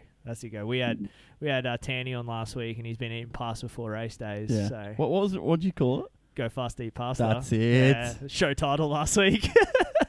No, his segment. No, it was show title. Yeah, show title. Yeah. It's a Sunday night. You're on the couch. What are you watching? What's on the box? I've actually just started TV series Peaky Blinders. Oh, So I'm it's good. pretty hooked on that. Yeah. Yeah. You can get in that. You can get in a trap there. You can do a long sitting. I know from experience, dude. Hey, he's a professional athlete, mate. Yeah. These guys don't sit. Hey, they're gonna have downtime. Yeah. He might. Q, do you play games at all? Do you play COD or anything? No, I don't even own a PlayStation. Wow. My man, there we go. Look, there's a few of us left, Nick. Do you own a penguin at all? That's like the Americans asking us if we own kangaroos. It's the same question. Did you see my story the other day? I had a kangaroo at work. Yeah, I always have kangaroos. They live down the end of the street. I know. I nearly hit him every night. Anyway, we're getting off topic. All right, Hugh, we got to let you go, mate. Appreciate the time. As you said, follow Hugh McKay on Instagram, Facebook. Watch him at the Pro MX. Dude, no, just watch his downhill stuff. Yeah, it's dude. friggin' nutty. Yeah, man, I don't know how you guys do that stuff. I like roll off the edge on my mountain bike and get scared of something. So, but go check it out, dude. We appreciate you for giving us the time this evening, and dude, hopefully you can turn around Maitland here at what are we next? Or Albury Wodonga. Yep. Wodonga. Hopefully you can turn around, bud, and get some of those results you're looking for. But appreciate the time. Yeah, thanks, Steve. Thanks for having me on. Just want to say one thing. Hang on. We got Kobe's got a question. Team 46, Yep. baby. Team 46. Yeah. Actually, Hey, no. Nah. You can put an end to that, please. No. Team 17. Sort him out. No. Team 17, baby. Hey, Hugh, we really didn't touch on this. It was one of my topics, and I glossed over it. But yeah, Kobe Drew sitting in studio here. He's a junior 46, and you're obviously MX2. He's wanting to know what it's going to cost to have 46 when he goes to the MX2 class. So, Planning to go 450. are you going straight to 450? Skip over No, Hugh. you got 3 years left. Oh, yeah, he's only young. But no, it's ironic that both of you guys were 46. We had no idea when we we're putting this show together that any of that was tied in. So, but yeah, no, you're saying cool. Hugh needs to step up 450. Yeah, Okay. when I go senior. All right. Yeah, okay. Can you run the same number then? No. Yeah. Oh, if he's they're 450. 450 and 250, they can. Anyway, I reckon you could. think You and Hugh have to work out a deal. Maybe I go. We'll sort that out later. Yeah, we'll We'll see when the time Team comes. 17 might sponsor it. We don't know. that's right. All right, Hugh, thanks for the time, buddy. We'll talk to you soon. No worries. Thanks, guys. Thanks, mate. Thanks, mate. Cheers. Hugh McKay. Good guy. Yeah, dude. Do you know what I've lately?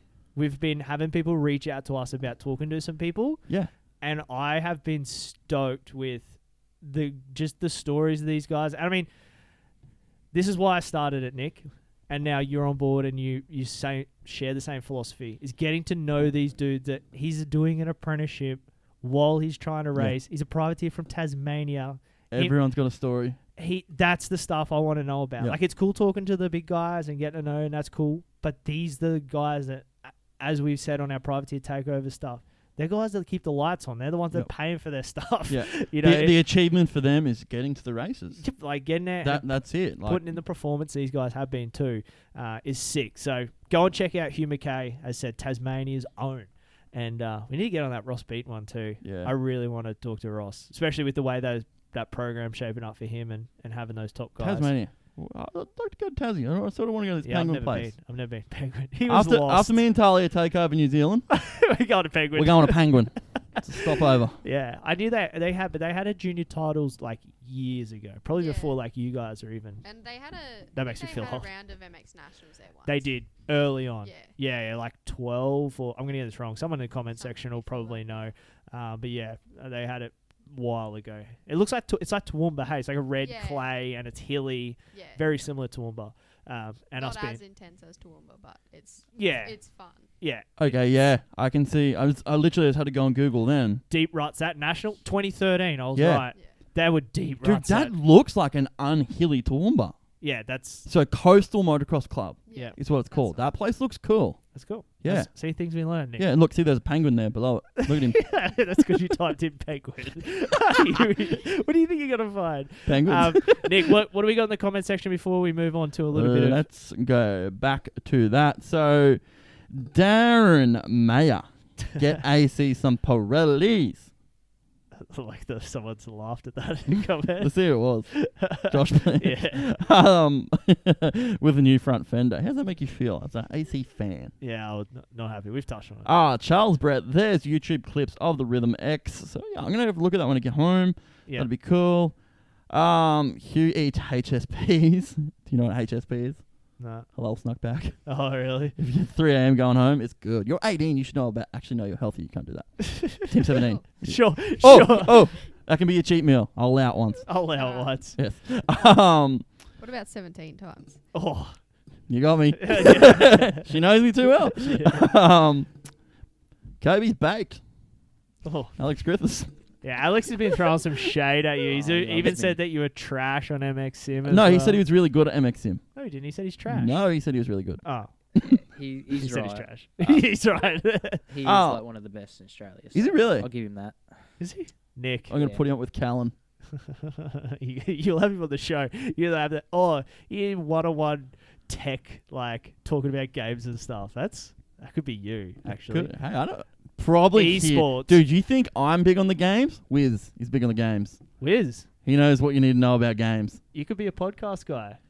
I could, and I've considered it Ooh. before. There's a studio here, mate.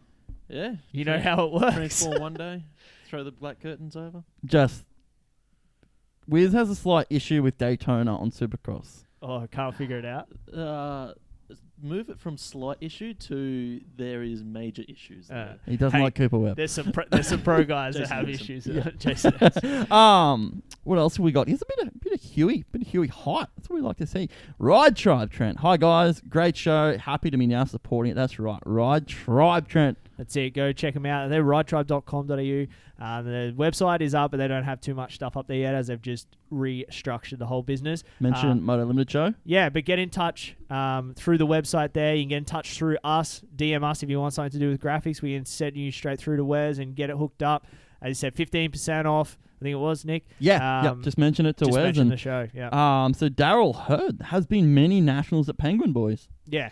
So, yeah. I knew that the one I knew of in my place looks cool. Like it does. But yeah, keep comments coming in if you have something you want to talk about. Yeah. Jump in. Hit us up. Before we go too far into our Kobe and Tahlia Drew chat, which everyone is on the edge of their seat for. That's what everyone's waiting for. We got some Moto stuff to give away tonight, Nick. Ooh. So no share competition this month. The big Ipone one's been announced, and Aaron Smith is DMing us as we speak, Nick. So Aaron's sliding on in. But just because it's right. not this month, Trent, doesn't mean there's not some cool stuff cooking. We got some pretty radical stuff coming up. Keep an eye out for that. But we have some Moto stuff to give away. What are we giving away tonight? Oh, Nick, right behind me here to my left is a Moto 7100 4-litre. 4 litres? This stuff is like the top-notch 4-stroke oil. Is it? As used by myself. Yeah, that's interesting. Yeah. Keep it in the studio. Okay. We got a 7100 10-weight 40 4-litre. This thing's $109 retail for that. Giving it away tonight on the show. How you going to get it, Nick? Yes. For this one. This one right here. This is a live one. Oh. Live one. Yeah. Get in the comment section with a picture of your bike. Yep. In the comment section during this live show right now. We'll pick the best one here in about 30 minutes time, and we'll give you a 4-litre. We want to see a picture of your bike. How rad that looks. Alrighty? So, are we just picking the best looking bike? No, we just pick the one that we, out of a collective. All right, if it's a Cowie and it's got Team 17 on it, chance are you going to win? Can't send a picture of Savachi on Kawasaki. You can send a photo of Talia's bike. It's fine. If you can. And the other one, Nick, this one we're going to do for our archive listeners. Archive listeners, because we appreciate you guys and you don't get much of the love with the giveaway stuff. Wiz, I don't know if you changed your camera. Is it on the camera screen? It is. Okay, sorry, your mic's not on. Right screen. Behind Kobe's head here is an air filter wash kit, the big bucket, Nick. Oh. That thing is $119 retail for one of them. How much things you can do with a bucket? That's it. Wash your air filters in it because that's what it's for. It's got oil, the filter wash, everything in there, the whole kit ready to go. You'll get that in the live and for the archive listeners, should I say.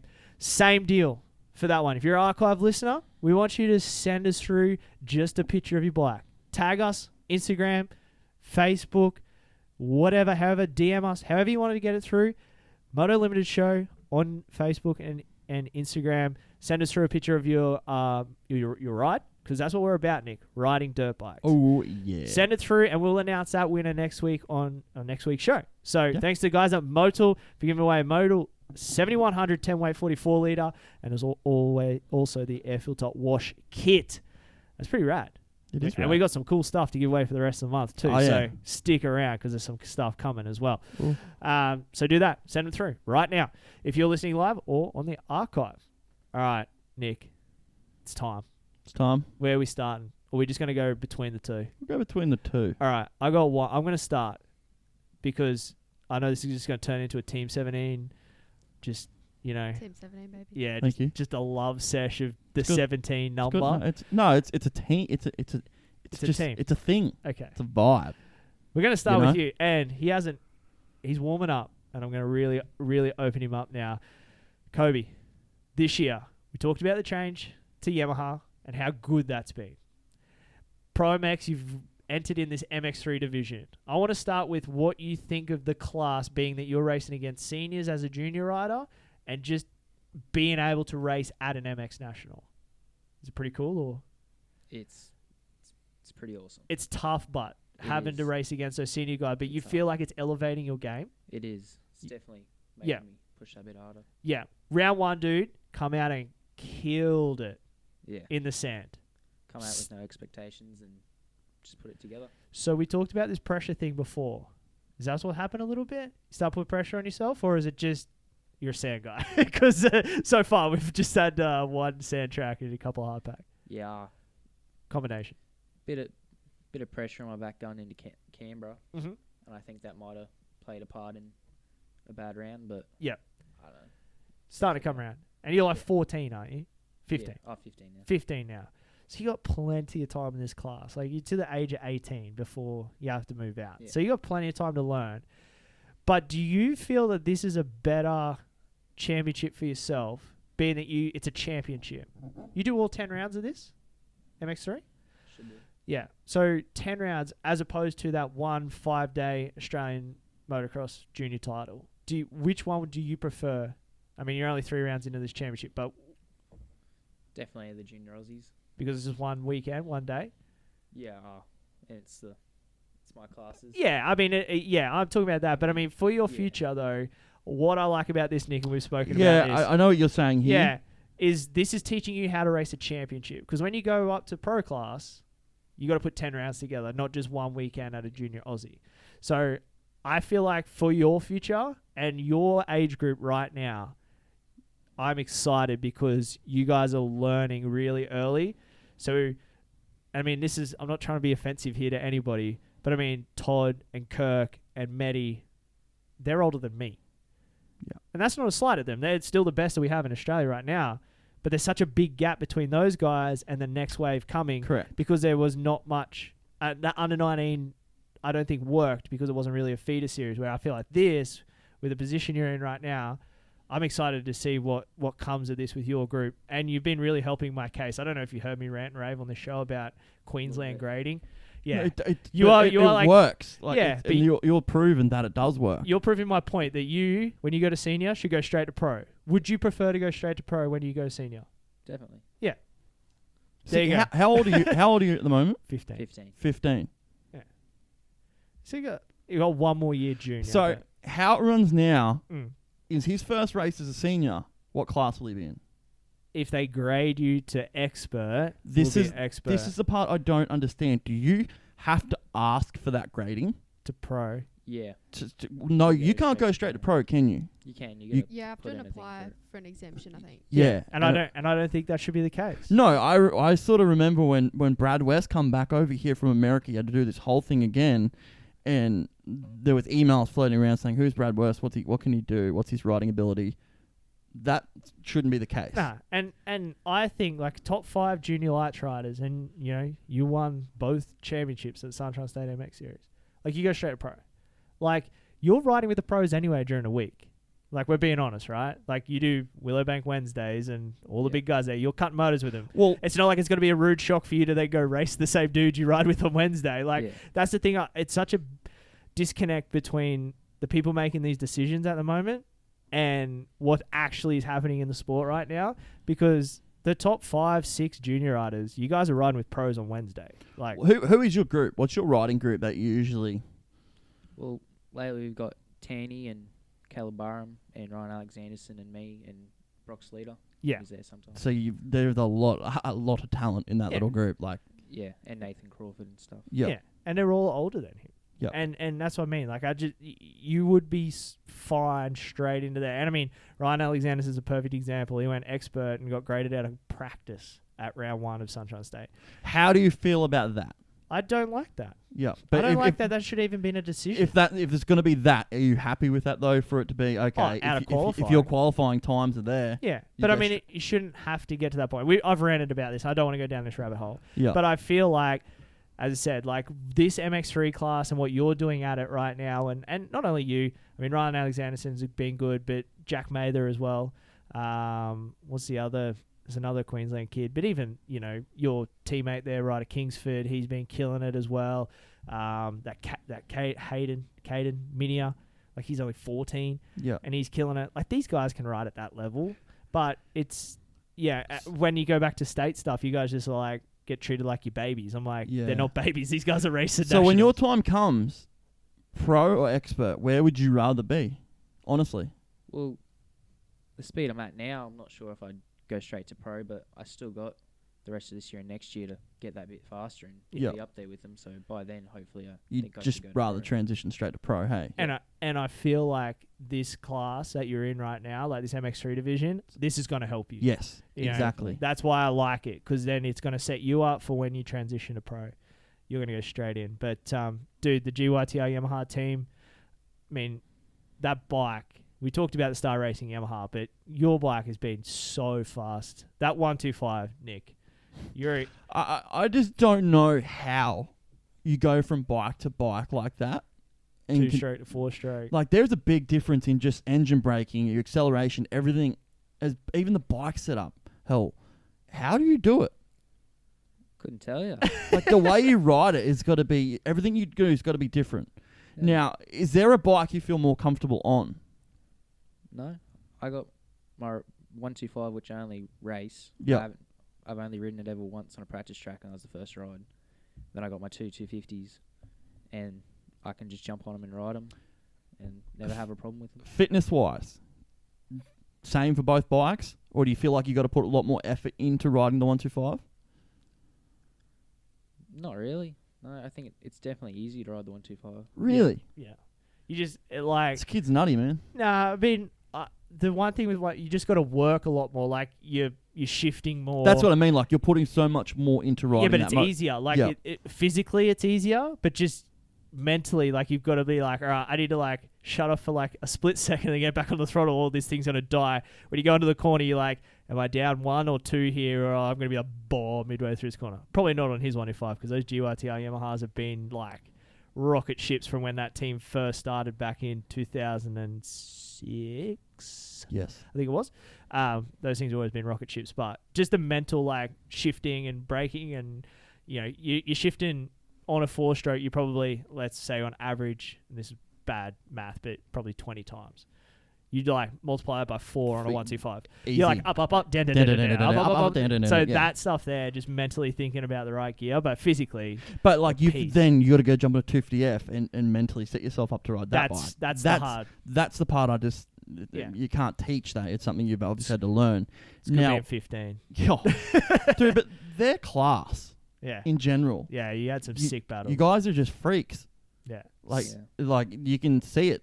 You guys are the next champions of what we're going to have. You guys are going to be the next dudes going to America. Yeah. When you go to pro, when you go senior, obviously you're going to ride MX2, 250. You're going to jump back on that 125 to the 125 Cup. You're going to do double duties. I don't know. We'll see how good my fitness is. If he keeps trending the way he is, he's going to be a big team rider. He's got a pretty good trainer. He's got a pretty good trainer. Is she, what's she like? She's hard. She's hard. She's hard. Well, I seen a video the other day. It was like you must do like a circuit thing to just keep going, see who can last the longest. You were still there at the end. I joined in a bit late. Was doing some sparring. He came in at the end of the first round, so he did miss the first. But still, I was still going. Going strong. Yes, you set him off. You found the trigger. Yeah, that was it. So your program, how many days you're still at school? Homeschooled. What's your like? Do you wake up? Do you go gym? Do you go for a run? Do you do? I feel like the answer you give me and the answer I'm going to get is two different things. Talk me through a normal day in the life of Kobe Drew. Well, there's not much going on in the mornings. It's never really consistent. I might go to work with my dad 1 to 2 days a week. Yep. But on a normal day, it's not much going on. I either ride Wednesday, Thursday, Tuesdays, but gym's always Monday, Tuesday, Wednesday, Thursday nights. Wow, that's... Yeah. How many days a week do you like to ride? We've been riding 1 for the past couple of years, but we're starting to try and ride 2 now. Yep. Ramp it up. Just do a bit of riding at Willowbank, or? Yeah. Yep. Always Willowbank. Got your frequent rider pass? They're sponsored. They're sponsored athletes at WMX. Team 17 thing there. Yeah, and obviously, Jim, you're doing that through Ty Guillotine Boxing, who's been your guys' trainer for a long time, and now Tahlia doing her work there as well. So Ty's a big part of the program, and he already gave you guys a bit of stick about not being there tonight. But look, when you're a big shot like you are, Kobe, you got to do some media from time to time. Yeah. Even on our little radio show we put on here on Monday night. But hey, if they were not on the radio. Not on the radio. But no, we appreciate you coming in tonight. We did say we're going to split between the two, but we just went heavy on Kobe Drew. We just really, but I still got a lot of stuff. Like I'm high on Kobe Drew right now. But Tahlia, when I had you in here last, you were finishing up your training course or midway through it, something like that. You were, working towards this stuff. Now she's legit. Now you're legit. You're out training and rider coaching and doing all that sort of stuff. So, I mean, things have changed a lot for you in the last 12 months. How's everything going now? Yeah, pretty good. I haven't been doing too much of the coaching as of late, just with all race season and training and all that going on, because pretty much the last couple of months has been a race every single weekend. Haven't had much time. But, I finished my personal training course in January. Yep. So fully qualified personal trainer. Just been working at a couple little gyms, doing some classes and stuff that I can get done between training and all that, because still pretty full on at the moment. But once race season dies down next year and all this, I'll start working a bit more full time. Have to do the real job The stuff. real 9 to I gotta 5. pay for fuel in my car now. So It's life's hard. it's rough. It's a tough V6 takes a lot. what car you got? A Vito. Oh. Petrol V6. It's just She's a sieve. nightmare. So like you said, doing a lot of racing, Sunshine State MX Series. How did you go? How was your thoughts on it? I didn't do as well as I'd hoped. I know myself, my riding wasn't as good as it should have been. I struggled a lot mentally with racing and a lot of other stuff this year, so that played a big part in it. But there was the odd moment where I'd do well, like Warwick. I pulled out a good qualifying You made me time, look like a genius. and Thank you. Then I crashed on the first lap of the first We don't race. need to talk about that, no. I'd have good moments and bad moments, but first year in expert racing MX1, that was full on. Like That's those guys That's are a no big joke. thing for like in girls racing in general. I think is growing. It's getting a lot bigger, which is cool. But you're out there in the MX1 class, and it's no joke. Like it's pretty full on. So Yeah. how is that like a learning curve for you? Is that just something you take it as it comes, or is it you get expectations in that class as well? Well, like last year racing Clubman's, I didn't have much expectation, but I ended up doing well, and I was pretty consistent. So I ended up second in the championship, and then this year went no expectations. Like as expert, I don't race these guys, and then I pulled out a 10th overall at the first round. And I was like, oh yeah, I can do this, and then terrible every other round after that. Something would happen. I'd crash and hurt myself right before the race. Like I just had the worst luck. But those guys they're full on, and yeah, I know I can be up there if I get it right. Yeah. But yeah, like I know I'm not a top 3 rider, but I can get into the top 10. But it's just making my way up from there. Yeah, well, which I'm really like keen to do. But MX1 in general is just a hard time. Like the Well, little 350 is against it the harder 450s. Oh, than the vets? That was my next question, but I wanted to be respectful with how I said it. we raced the Clubman vets, so the level of the rider wasn't as much as the expert opens class, but coming into the first corner, I got like the last round at Toowoomba, I got sandwiched by 2 vets. Yeah, I remember into that the one. first corner, and I was like, oh, I'm going down. Yeah, we don't know how you saved that. Yeah, I was gonna say you didn't go down, did you? No, I saved it, and then the second race I whole shotted, and then launched into the ruts off the ski jump. And Yeah, I was that's like, sketchy I'm the best of dead. times. It was so scary. But yeah, the experts there, they're full on. But yeah, I think I struggled on the 350 this year. Yeah, it's just been 60 odd kilos, like riding a 350. It's hard to hold on to at times. Yeah, and the harder tracks, like in the mud, it goes all right. But yeah, on the tracks where you just screw it on, it's got a bit too much sometimes. So Is that something you're going to stay with? Are you going to stick with the 350, or are you going to change things up next year? There's definitely a lot of changes coming next year. So I won't be on a 350. Oh, because Husky, she can't announce a deal, but you know where you're announcing it. I mean, I don't have much of a deal. I just have what I can Changes. afford and what I can't afford. The number sticks though, right? The number's staying. Thank you. Though. That's all I need to know. She got a real number. Cool. So a lot of changes coming. Yeah. Exciting. Yeah, really exciting. So hopefully I can just gel a bit more next year and be Come a bit out. more aggressive. Yep. Yeah. Now, last weekend, Bundaberg? Yeah. Yep. How'd you go? How was it? It looked wet.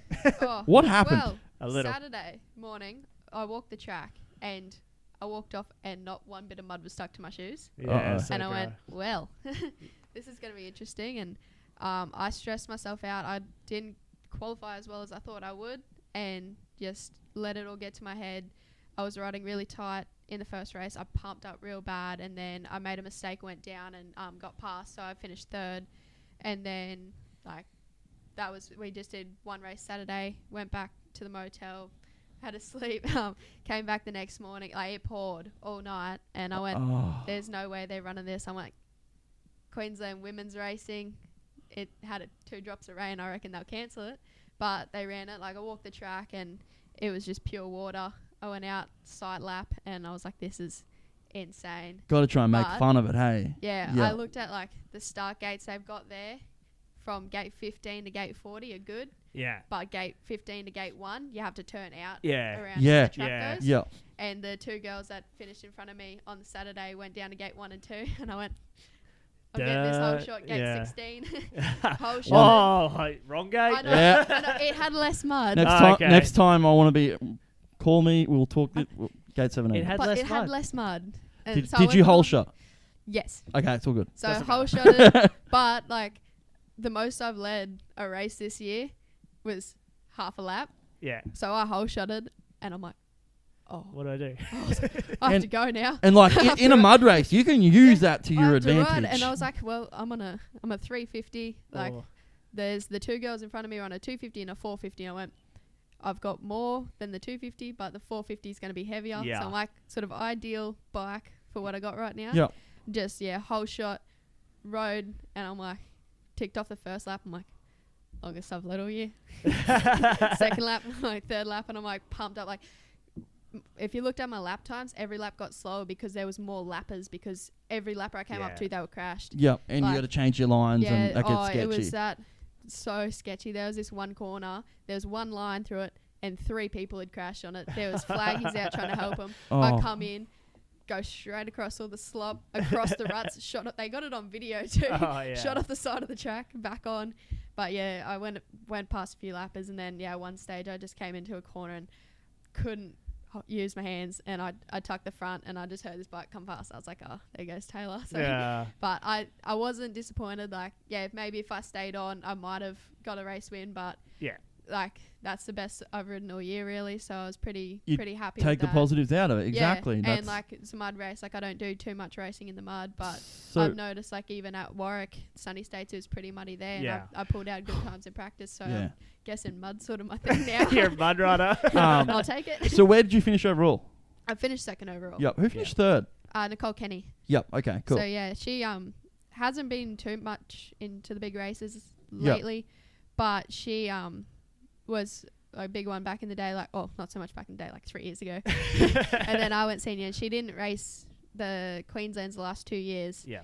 But she sort of came out to the odd race or two, and she was still there, like a little bit back behind us. But yeah, at Bundy, she pulled out a good time, and I was like, oh no, like, she's back. Some more competition. It's funny. cool. It's funny when you think about that too. Hey, where you know what you've been up against all year, and then you just get that random person. You're like, I damn freaked it. out. I was Yeah. like, I didn't expect you to be here. I was planning on having second in the bag. Yeah. Scared me a bit. What are you doing here? Rest of the year, what's it look like? Got nationals coming up in a few weeks. That's so going to be exciting. You yeah. keen for that? Yeah, I'm keen. I've never raced the nationals before. So my first year in seniors, they had WA, they had Manji and South Australia, and we just spent 2 weeks down at Canberra racing the New South Wales titles and the two-stroke cup for the nationals. Yeah. And we just went, we can't afford to go over there when it wasn't feasible. Like, I might have cracked top 10 if I was lucky. So we went, there's no point. And then last year it obviously got cancelled. So what round is the round? What rounds are you racing? the last two, QMP and Coolum, but you've got one round at Coolum over the 2 days. Yep. So yeah, we've I got can go there and 2 rounds. put contracts together. That's fine. Yeah. But sticker deals. Yeah. So, like, I'm pretty keen. So hopefully, I haven't been riding the best at Coolum this year, but doing a bit of training there lately. So hopefully I can pick it up. But it's a gnarly track. You can do as many laps around Coolum as you want, but you go to a nationals and it's just a different level. Like, But your guys Saturday, so you're. Are we? I don't know. Are you? I don't know. Great radio, guys. Normally, Great radio. normally you are. Or you have like one on Sunday. There's women's and vets. So vets is one day and we're the other day, but I'm not sure what day it is. Yeah. Well, yeah. Normally in years past they do, but I mean if it's 2 rounds, I'm just what I'm super bummed about. And I mean it's nothing we can do about it. But now Gilman's last round, like. South Australia being the last round. Coolum's the finale. You do the doubleheader at Coolum, the finale. Fingers crossed that South Australia gets cancelled. I didn't say that. I mean, they put it on my birthday weekend. Hey, I'm going to do a Queensland title on my birthday weekend. Yeah, but it's not South Australia. Yeah, I know. It's Coolum, which is rad. And there's after party Oh no, not Nah, Queensland. and that's No, the it other was thing. Nationals, Well, what's they'd be going to after happen party. now? Is the after party still going That's or what not? I was gonna say. 'cause, Yeah. It's like, The important my stuff, nationals guys. are finished. I want to go to the after party. Hey, I'm going. hey, we'll just make our own. Yeah, we'll make our Ocean Street. Moto Limited Show Ocean after Street. party for We- vets and women's. we- Oh yeah. We'll do it. We can do it. One thing I want to ask you, Tahlia, is you've grown up watching, obviously Kobe ride and that. How's it been this year seeing him take such a big leap forward in riding and results, and obviously signing a Yamaha deal? Like, you must be pretty. I mean, as much as you want to hang a bit of shit on him, you gotta be pretty. You can proud. do that as well. Yeah, It's fine. Yeah, you gotta be proud of what he's done. I mean, it's pretty similar to watching him race at 50 back in 2014. Like, he dominated everything that year. Yeah. Until he got to the Aussies, and then that was a different story. Let's not talk about that. Dominated What everything in happened? Queensland. What happened? Never raced in a state before, and I won everything in Queensland. I'm like, I got this. Went there and got towed. Oh, you No came like idea. 8th, dude. Like, Yeah, but like, That's towed for him. He That's wins. Yeah. Hey. but yeah, I had no idea. like I've always known that he can be there. Yeah. He just, I think, struggled a lot last year. I think just with the bike, and not so much the bike itself, but the things behind it, like with Husqvarna and everything that went on there. But I think Yamaha's been really good for him. It's a positive area to be in, and all the people in the team, like even the Yamaha team, like all the guys there, they're awesome. They're all so nice and helpful, and they just it's been pretty good, and I think his mindset's improved a lot, and just it's. Do you pit out the Yamaha truck at Nationals or Not under the truck, but off the side? yeah, right next to it, under So- tent with Kingsford. Yeah, is Dad still the mechanic, or do you get a mechanic? Nah, Dad's still Okay. That was one of my questions. I was like wondering if you do that, but I mean, obviously, you get your bike. They build your bikes and that up for you, and do all like dyno, like Wardy and Nash and the team down there are working on your bikes and getting them, and then you've just got to keep them maintained. That's how it works. Yeah, they prepped up the race bike for Nationals and got it all good. Yeah. And then it got canned. Yeah. And raced it at Toowoomba, but yeah, still good for. Yeah, Woody's a genius too when it comes to is. bike stuff, dude. Absolute genius. He's another guy I want to have on, but that's for a different reason. Well, not different, but I grew up. He was one of the dudes I grew up racing, like racing with, watching as a rider as a young kid. Him and his brother and like that era. We talked about that on Ford's one. Mickey Cook and all those dudes. They're all in the same thing. So pretty rad.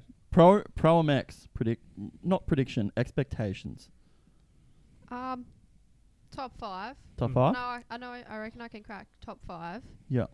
I'm not gonna go out and go, I'm gonna win a national. Like at this stage, I don't think I'll win. Yeah. But I mean, every man for himself, or every woman for themselves in the race. Like anything can happen. I've seen people go down. Yeah. Seen random people win races. So. Yeah. Anything can happen. Anything can happen. And I mean, with that number 17 on the back of my jersey, it's like extra 2 seconds a lap. We can probably announce as well that we have got a bit of a. You know about one of the things. I might find out at the same time. Yeah. as well. So there is going to be a lot of Team 17 apparel on both the motorcycle and on Tahlia. Oh, is that a deal that I'm working on as well? Or am I being told about now? You know about one of them. We'll leave it till it's here. Because then we can chat. But the other one. There's more than one. Okay. Yeah. Right. Anyway, we're decking you out. Basically. Talking in riddles. Talking in riddles. We can't give it away. Official Moto Limited Show, women's rider. How many have they got a number? Have they got like a? How many girls do they think they're going to show up to the event? They usually get around 20 something. 20 to 25. Dude, that's good. It's going to be interesting this year because we don't have like Meg Rutledge and Jess Moore and all that. Yeah. Like the top sort of 2 riders there was. Yeah. And I'm sort of disappointed because I only got to race them once. Yeah. I went senior. I raced them at a New South Wales title 2 years ago, and that was a terrible weekend for me. But I was so keen because I've looked up to those girls like my whole as I was growing up, and I was like, yeah, I finally get to race with them, and then they're all like, oh, I'm gonna go retire now. Yeah. Well, who was the girl we had on a couple weeks ago? Emma Milicevic. Yeah. Is she racing? Yeah. Yeah. She's a weapon. Dude, she won a hat on the weekend too. Yeah. Well, that's what I was just about to say. Yeah. She said she could, and that she liked riding it in the bush. Like, shit. She's a weapon. I love her. She's Yeah. so nice too. Oh, dude, she was awesome to talk to. Yeah. Like, we'd never met her before, and then she just like, I mean, I wonder why I just have this thing where it's like people not got to talk to us, but she was so nice, and she had a lot. That's a little bit hard, mate, considering it's a talk show. Yeah, I know. I know. I just come on to be quiet. Yeah. I'm just waiting for someone to come on and not want to talk to us. Like, just give us the cold shoulder, because it makes it hard for an interviewer to talk to somebody that doesn't want to talk back. But I think we'll be okay, mate. I think we're okay. I think we screen that type of thing. Yeah, we do. We pick it. But yeah, she was awesome, and she again one hatter. So congratulations to Emma on that one, and she's probably going to be one of those title favorites. I feel like coming in, especially in the sand, like. To win Hatter, that's set. Yeah. So Coolum she'd be probably pretty keen for, but she said she's looking forward to both. So absolutely, be one of the ones to look for. Are you more looking forward to Coolum or QMP? QMP scares me I still. have a love-hate relationship with Coolum, and lately it's been hate. Hey, it's on its way up then. It's like I go through stages where Coolum's my favorite thing ever, and then other times where I'm like, I just don't want to be here. But I'm getting better, but I'm definitely looking forward to QMP. Like, I've raced there once, and hopefully they can sort it out enough to make the track a bit wider. But yeah, well, that's sort of the one thing I'm worried about. Dude, you pulled one of the biggest hole shots I've seen at Coolum. Was it the Coolum Club Day? Yeah. That thing was sick. That's that one. I saw that, and I was like, yeah, that's cool. Oh, the little 350 just hooks up and goes. We need more of them. Yeah, Hey, I love it. Hey, let's go a little bit of prediction stuff for Pro MX. While we're talking about this Pro MX stuff, who do you guys... I'll go with you first, Tahlia. Who do you see winning the MX1, the MX2, and you can answer MX3, because this guy's going to have a hard Definitely time. not Kobe Drew. Oh, that's harsh. Yeah, all three classes, who do you think is going to be a championship in all those three? Oh, I reckon Webster for sure and MX2. He's good. He's good. pretty much That is all. untouchable. Yeah. MX1's a hard one. I was rooting for Duffy, but he's sort of had not a bad round, but not as good on the weekend. And Cloudy got in there. I reckon Cloudy's gonna be up there. Yeah. So I have a strong feeling that he'll get the championship this year. Do you think that red plate's going to be a bit heavy for Clout, or do you think he's got that sorted? Oh, I think he'll hold on to it. Like, he's been a strong rider the last couple of years. Yeah. So I think. I'm not too sure what was the go at the first couple of rounds, but isn't it crazy to think like he had didn't finish a race at the DNF first round, and now look at the points, like points how quickly it can change. But yeah, Insane. And then I think MX3 Foxy's got it for sure. Like he doesn't look like an MX3 rider. He looks like a full-grown man. He's a man child. You're a man. He just rides away from him really. Like, rider can get in there, but he's a good rider, but he just sort of makes a couple mistakes here and there, whereas Foxy doesn't seem to make as many mistakes. He's just a solid rider. You know who Ryder Kingsford reminds me of? RJ Hampshire. Yeah. Fast, but just has and those then little bends tip it. overs. Jeez, easy. No, but it's a compliment. Is it? And it's not too far from the truth. Like, he's super fast, but he just keeps making those little tip overs, those little at mistakes. Canberra, he was there, and then he was on the ground. That crash he had, dude, we nearly coined him Rubber Man that day. Yeah, that was... I don't know how he got up. That was huge. Huge. He's a solid rider, but... Yeah, he's got to clean that up a little bit. That's but maturity. Still young, like, he's only, 15, 16? Yeah, plenty of time. Yeah. Kobe, what about you? MX1, MX2. And if you want to go MX3, you can. You can say yourself. I'll start we'll with take MX3. It. Yeah. Definitely Fox.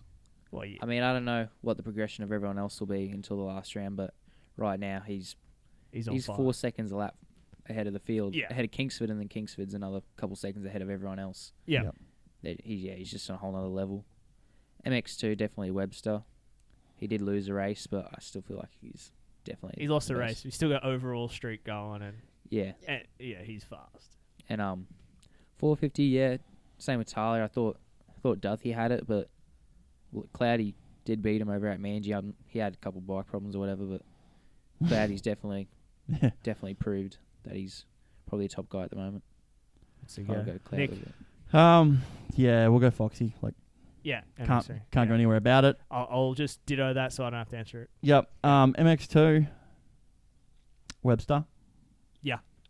MX1, Kirk is still in it. Kirk's still in it, and I think it's going to get better. The further they get this way, it's going to be better. I think Clout's still going to have a few of them little issues. I think Duffy's proved there's going to be a couple little issues. I think Kirk's just going to be there for it. I think Cloudy will want to do well at Wodonga because once we come to Queensland, Gibbsy and Waters are going to be all over it. Waters are Coolum. He's a beast. Sure. Yeah, well, I've got some messages here. So, Taylor McCutcheon complimenting you on your ride at Bundaberg. That's it. That's right. I was thinking, Andrew Finlay, Purvis. You watch him in the sand. Yeah. That guy's a freak. He was a beast at Coolum. He actually was doing really well at Hatter. How? And then he had a DNF, I think, in the last lap. Did you see Josh Green's crash? That was He's a insane. TCX guy. TCX boot guy. Do you see his comment he put with it? No. He goes, "It's sad to see the video does the rounds before I even get to the hospital." Yeah, people are sending it. Yeah. I don't like that part of it, but dude, that I seen it late. I was behind the times a little. Yeah, but that was if they did that, I don't like that. But geez, that was a big crash. And He's like he said, done it hundreds of times and just accidents happen. Yeah, see we just a little short on that bump, the thing just goes, and then I think it was him that posted 2 days before that. I'm pretty sure it was him. They posted a video and they're like, "Oh, keen to do some sends off this jump," and then that's how it always works. Yeah, that sounds like me. But Purvis is he's good. He's getting good. He was good. Yeah, and I didn't think he'd be that great because I went, there's no deserts in New Zealand. I was like, surely not. They have some sick tracks, though. But they have some good sand tracks. I'll give you an update here. So, Cloud... You didn't give me one. Gibbs you didn't give the rider. Hang on. Gibbs is only 8 points out, dude. That's what I mean. Yeah. He's 8. Or am I wrong with that? No, he's 8. No, you are correct. Yeah, Todd's only 2 in front of him, and then 3 in front of him is Duffy, and then... Once we get up here... It's close. Kirk is... going to get better. And Kirk is so friggin' consistent. Yeah. And he winning those final back-to-backs too. He's eventually going to win the second one and then the actual first one, and we're good to go. I am... Now I've seen the points. I didn't realize it was this tight. Yeah, that's right. I said, dude, Kirk is in this. Yeah, Kirk is in this. Todd's been so consistent, man. I don't know. This is tough. This is tough. It will come down to the last round. Yeah, it is. It's going to come down. Cloudy has got a roll on at the moment, so it's easy to go with him. Webster, easy pick. Fox, easy pick. That's where I'm at. For me, the MX2, MX3 are pretty easy. Yeah. No offense, Kobe. I was high on you round one. I don't know if you heard that. I was up. I was buying stocks on Kobe during round one. But yeah, the MX1 class, dude. There's, the Gibbs, and you got Melross, Metcalf, Purvis, and Tanti started to figure this thing out a little bit. There's so many riders. It's ridiculous. I mean, we don't even start this destination talk again. No, because that's ridiculous. But yeah, it's a cool championship to have racing back in Australia, and the depth we have in these classes is absolutely insane, and I'm for it right now. Couple of things, Nick. Hello. Bit of Southwick this weekend. Southwick, Eli Tomac 1-1. You reckon? Yeah. 450 class. Who you guys think's going to win 450 class? Tomac. Tomac? I mean, Fernandez, he's pretty fast in the scene. But I don't know. I reckon Tomac's got it. Tomac? Well, I don't know. Are you going to go 1-1 though with him, or? Come go. My boy. My boy. Now he's your boy. My boy. I reckon Ferrandis will be good in the sand just because of all that GPs like Europe. Yeah. I reckon he'll have that little bit of an edge. Yeah. I reckon Tomac will be there, but I reckon Ferrandis will be. Can you imagine if Ferrandis got the whole starts thing down pack? Oh, it's all over. But his first laps aren't that good though. They're not that good. But if his starts are better, it would make the first laps better. Yeah, but he got passed by Kenny in the true. second moto, and then he passed Kenny back. Obviously, when Kenny went down, but he was in front of those guys, and they passed him. His early sprint speed is not on the level of Kenny and AC. They're freaks. Lap number one. You don't want to be. You can't do anything. Dude, Kenny, about it. Sexton, AC. Yeah, Sexton as well. Their sheer speed out of the gate is just ridiculous. Yeah, but then that's that final 10 minutes. What did he call the Dylan Danger Zone? Dylan Danger Zone. Whereas, and when you think about it, in the closing laps of a race, who's the other dude that does that sort of stuff? Well, Webb in Supercross, but Eli's good for that. Yeah, Eli. And you've only got to look at the lap times. Moto 2 was Fernandez Tomac. Their last laps. Yeah. They just got quicker. They Yeah. can both keep turning it up. Yeah. So, if Eli finishes 10-10, then I don't know. Yeah, I don't. I mean, it's hard because we haven't been to Southwick in a little while, and we haven't. I've never been there, but anyway. got results. Got results on the board. I can't go with you guys on Tomac pulling this out. It's gonna be like Ferrandis or Roxon, one of the two. They just. I want Roxon to win, but I just doubt that he will. I always took you as a Roxon fan. Yeah. Yeah. We can work that. We can change that. Yeah. Yeah, Savachi. What about 250 class? Does Jet reel another one off here? Oh, Sandtrack, surely Jet. Bit of Roy's Road, cool. I don't think these guys understand what they're about to receive with those two kids. That's what I've said to Dad the whole And they were in this whole series so far. I'm like, they just need to go to a Sandtrack. Yeah. They just need a Sandtrack, and then Jet and Hunter will be. For our American listeners, watch out. You're in trouble. These kids grew up, and it's nearly the same black sand as what Southwick is. Yeah. Very similar. That harder base, not the deep Lommel. Coulomb gets that hard base on it. Yeah. Watch out. You're with that one? I think we're all in agreement here. Yeah. One of the two. No, which one? I'm going Hunter. I'm going Hunter if he gets a good start. If Hunter beats Jet off the start, if he gets a whole shot, I reckon Hunter Hunter will can win. stay upright. Yeah. Get a good start, stay upright. I reckon he can do it. You reckon? I'm just going to stay with Jet. I don't know. One of them. I'm not. Yeah, I don't care. Yeah. Either one. Hey, take either one. You know what? I want to see a 1-2. Yeah. That'd be cool. We were so close in that first race. Yeah. 1-2 for them would be so I cool. just want to see that press conference. Oh, that'd be fire. It'd be Australian takeover. I just want to see Jet pass Hunter. No, sorry, the other way around. I was Hunter. Say Jet passed him the other day. Sorry, Hunter passed Jet for the win. Yeah, that's what I want to see. That will tick boxes for me. Yeah, it will be. We got that. Last one. Who we worried about? 250, 450. Who's a one rider? We're all like, ooh. This is it's a really an easy question. Cooper Webb. Yep. Are we all in agreement with Cooper Webb? Is there any other rider that you kind of like? Man, that's not in 250. 450. We'll go 450 and we'll come back 250. Definitely Webb. Yep. Yeah. And as much as you jump on the Webb wagon there with that one, I'm also a little worried about Barsha. Oh yeah, him too. Because he hasn't really shown any brilliance that we've seen Barsha do. Nothing. Nothing. Hasn't even been a cheeky takeout. Yeah, stand out. Well, I know. Yeah, I actually keep forgetting that he's in the race. Yeah, you do. Yeah. You don't see You him. don't see him. I saw him once. Yeah, worried is a bad term for that, but I am starting to be like, I need to see something out of Barsha here soon because it's kind of just been so. They're not bad results, but they're just Supercross. He was up front, won the first round. 250 class. Who you got, Kobe? Kobe. Faulkner. Yeah, he's lost. A little worried at the moment, aren't we? Nick? Yeah, you're going there. I go there, but I feel bad because I know the inside story. But yeah. What about you, Tahlia? Yeah, pretty much. Yeah, Faulkner's the 250 worry. Yeah. I got one for three of you. 450 class. Who's the next first winner? Who's the next person that's going to be the first winner? You know what I mean? Like one that hasn't won already. Who is it?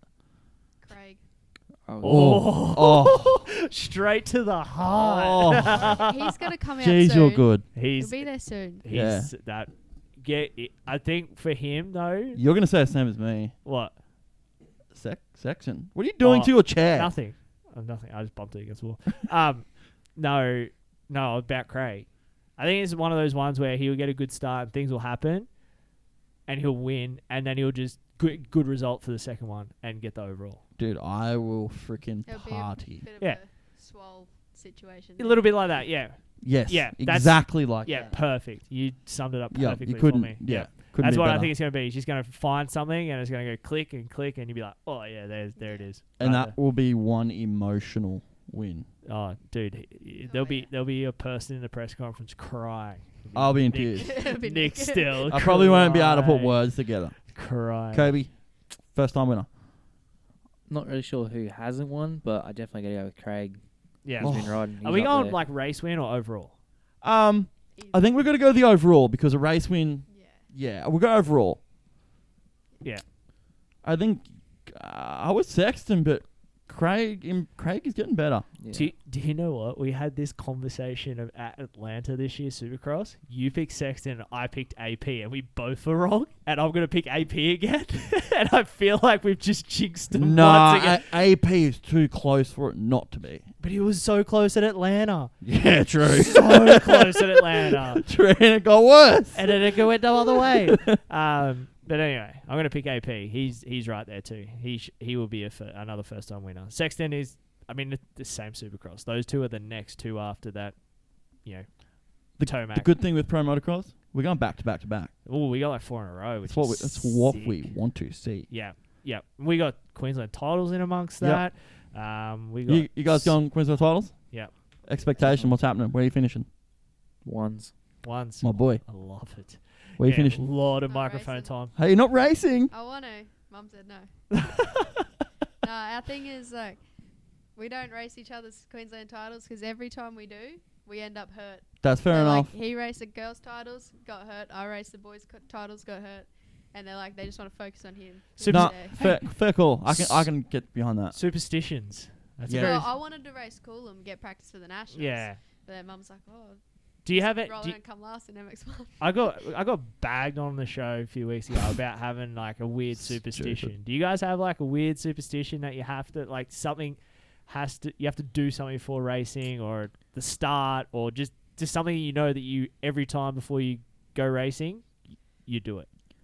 I got a couple little ones. Yeah. But then I always seem to mess it up and I'm still okay. I probably just jinxed myself. Hit us. What are they? But I don't know, just the way I get dressed, the way Do you put your gloves on first or your helmet on first? Gloves. Oh, I hate it. I can't do it. What the hell? My gloves are the last thing to come off too. He's like, yeah, he will undress and still have his gloves on. I'm not. Hey, I don't have that. But these guys bagged on me for that. I put my gloves on before my helmet. See, I hate it. Tahlia, what do you put on first? My helmet. Exactly. Can't That's do my just helmet up weird. properly. Exactly. It's just weird. You guys are just. How do you feel the thingy? Exactly. Mate, Easy. I've spent a few million hours on a dirt bike and putting. I thought you were taking this conversation elsewhere, and I'm glad you didn't. He's a minor. Yeah. I'm lost. Don't worry. Good. We're all, yeah. Anyway. Yeah, no. I'm that. I put my right side on first, like everything on my right goes on first, and I put my gloves on before my helmet.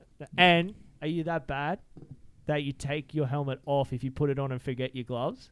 Or do you just like put your gloves on and go? I think I've done that once. Yeah. You're right. See? That's just weird. The great stick together. That's why his number board is on my side of the studio. What No, about? that's just because he got rejected from this side. Hey, whose house are we sitting in? Yahtzee. Don't I own half this? Yahtzee. He owns the cool side. Yeah, the studio. You're gonna pay the mortgage. Potato. What about you? Superstitions and anything? Not so much superstitions. I just have to make sure I stretch my arms and my fingers out because if I don't, I get arm pump. Well, I still get arm pump, but it's just worse. And I have to make sure that my goggles are right on my helmet because I don't want to look like a goon. One thing I had as well for you this year, going to the club days, everything like that, by yourself. Not so much by yourself, but Kobe's away racing, stuff like that. Going on the track by yourself, not having the family around, not having your dad around or your mum around. What's that like? It's a bit different. My first race, I went to a Coolum Club Day at the start of the year, and Dad and Kobe were up at Rocky, so me and Mum went.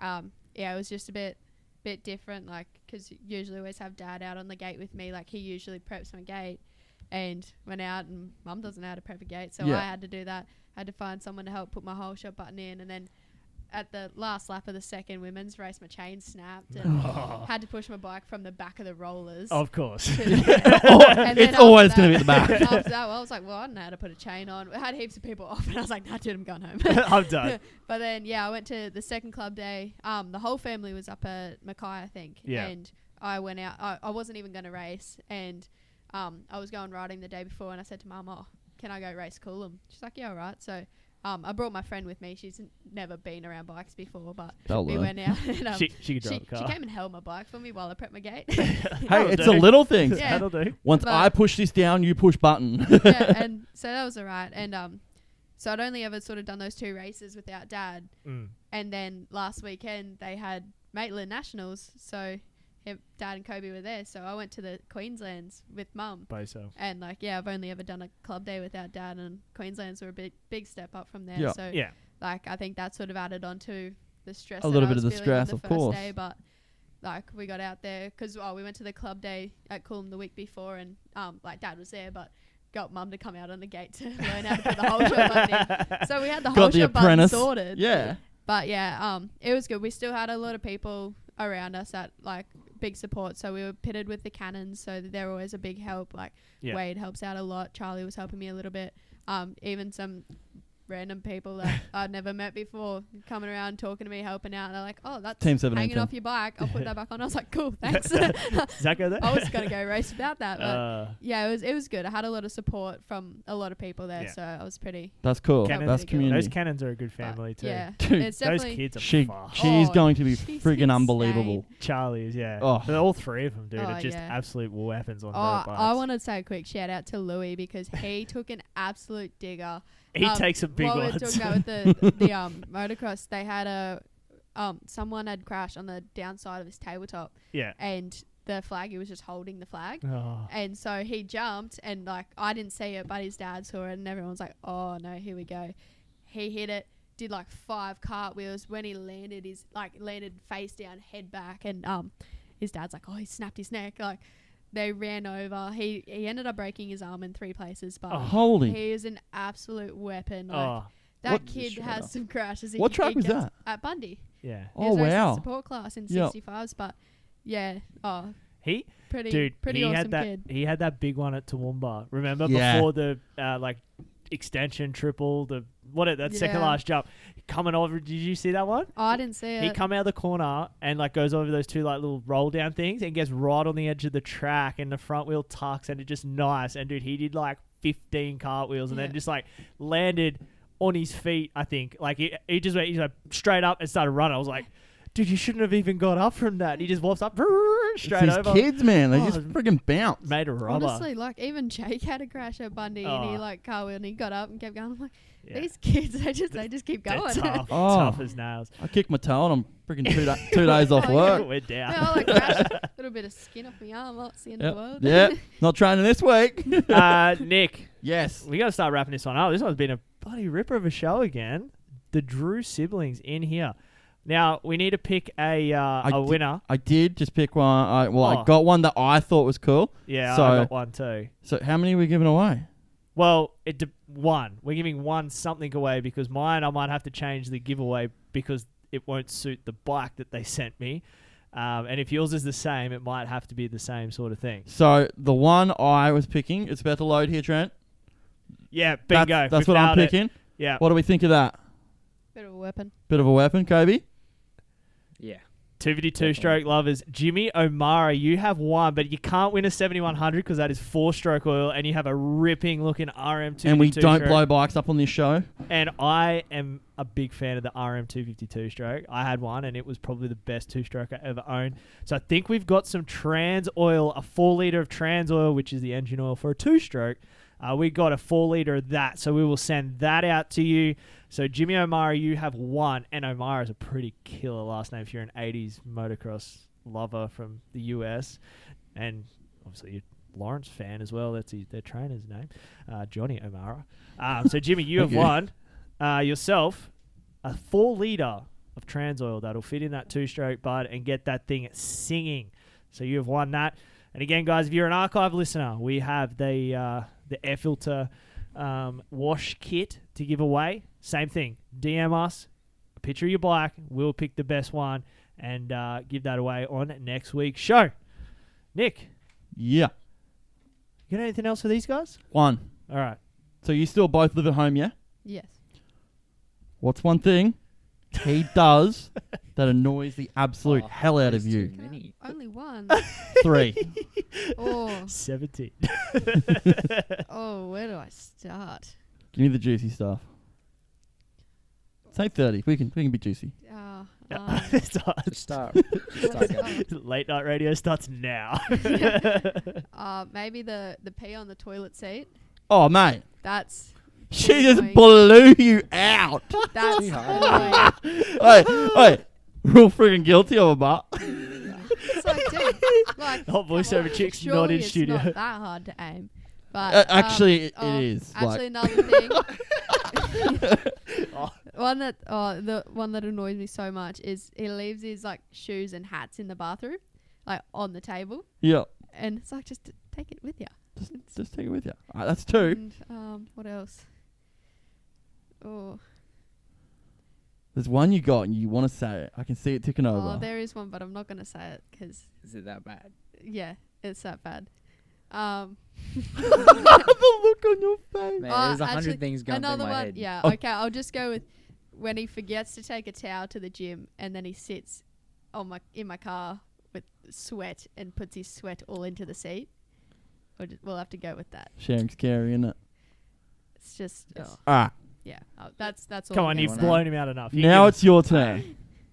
Every time we go to gym, we get home and dinner's usually ready when we get home. And I go have a shower before dinner. Yeah. Because I don't like to sit down on the couch or go into my bed sweaty after gym. Oh, but you'll just sit sit in in my her car. I come back out, grab my food, go to sit down, and she's sitting in my spot on the couch in my seat. He's got his own seat. All gross from gym. And she never moves. Yeah. No matter how much I go off at her. Well, that's what you get for taking the showers. Those are worth. She doesn't listen. What else? Is that the main one? She leaves stuff everywhere, like rubbish. Barely. You When? do. Everywhere, mate.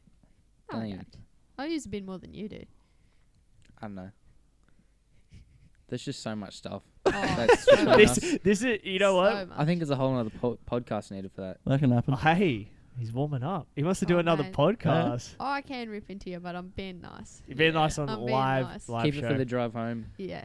Yeah, I'll you've keep got to it get to- home. Yeah. Yeah. Yeah. It is an hour and a half drive. It's going to be a lot longer to walk. So where are you guys located? Wamuran, so just sort of, it's about halfway between Brisbane and Sunny Coast. Yeah. Near Cabo. Oh yeah. It's not, it's The big smile. I love like it. 20 minutes Cabo. from Kilcoy. Yeah. Oh really? Yeah. Yeah. Yeah. Like sort of between Kilcoy and then the Bruce Highway. Wow. There you go. All right, well, let's wrap this one up, Nick. This has been show 47 of the Moto Limited Show presented by Street Race Solutions. The guys at Street Race Solutions, Nick. I'm struggling with these words here at the You're moment. struggling in general. Yeah, thanks, mate. Do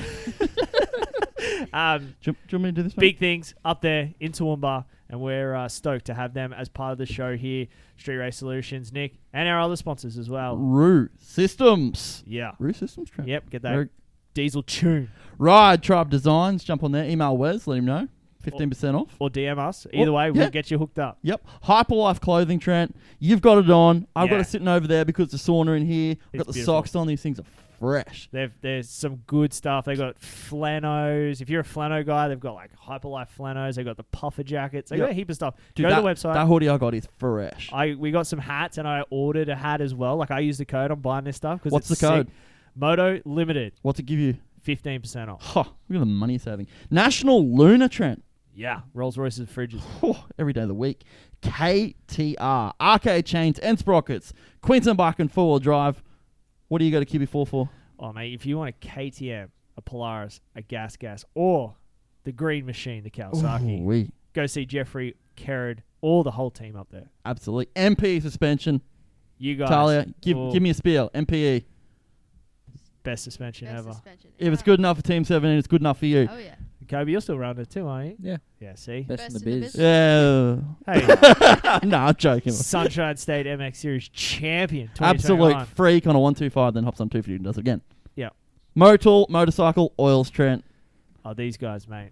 Been around. Did you see how Dude, old? I got the retro shirt. We have a retro. You know what? I'll wear it next week. We got too excited about wearing the new merch that we got from Hyperlife, and you got the Moto Limited shirt on. You got a fresh Moto Yeah, I Limited got shirt. fresh. I got my own personalised jumper shirt up today as well. Yeah, you got Tahlia's going to get her stuff. Yeah. But no, we got some 17, retro, baby. Oh, yeah. retro stuff. Moto have been around. They are, class leaders. They're a sponsor of the Pro MX. Pretty sure the MX3. No, the No, Pirelli are doing that. I can't remember what they are. They are a sponsor of that. They're a sponsor of Queensland Titles, Nick. They will be at Privateer Takeover, MotoLimitedShow.com. Get your entry in. They're going to close in 2 weeks' time. Everyone's available as long as you're in a championship class and you're willing to go Mackay as well as Coolum. And if you're from Mackay or Cairns or any, you guys are eligible to win too. Get in, enter, plenty of spots left. Again, it'll be a random draw, much like our draw was tonight for our Ipone Oils giveaway, who was Aaron Smith who won that.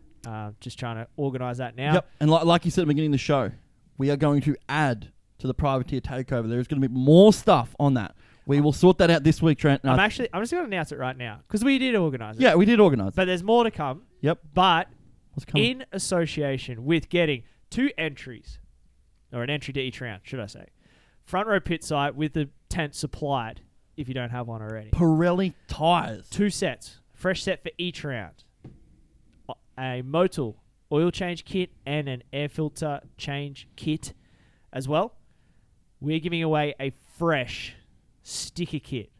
Full graphics kit. Full graphics kit. Moto Limited Show. The works. Whatever you need on there. Your name, your number. Suit your bike. We'll make it look super awesome to match all the cool stuff. You know, tires with tire stickers. The whole lot. You'll get a fresh sticker kit thanks to the guys at Ride Tribe Designs. We're also, I just decided this then, we're going to put it on a set of plastics, Trent. Yeah. That's what we're going to do. That's the deal I was trying to announce later on, but you got me to it. Okay, well, even if it doesn't, we will sort that out. We'll supply it all out. So it's pretty much you bring your bike and you walk into the round with a factory setup. Everything you'll need to make your bike look fresh and new internally as well as externally. So absolutely. Get in there, enter now, MotoLimitedShow.com, Nick, is where you go to do that or get yourself some merch. I'd like to thank Hugh McKay for joining us tonight. All the way from Penguin. From Tasmania. Kobe. First time in studio.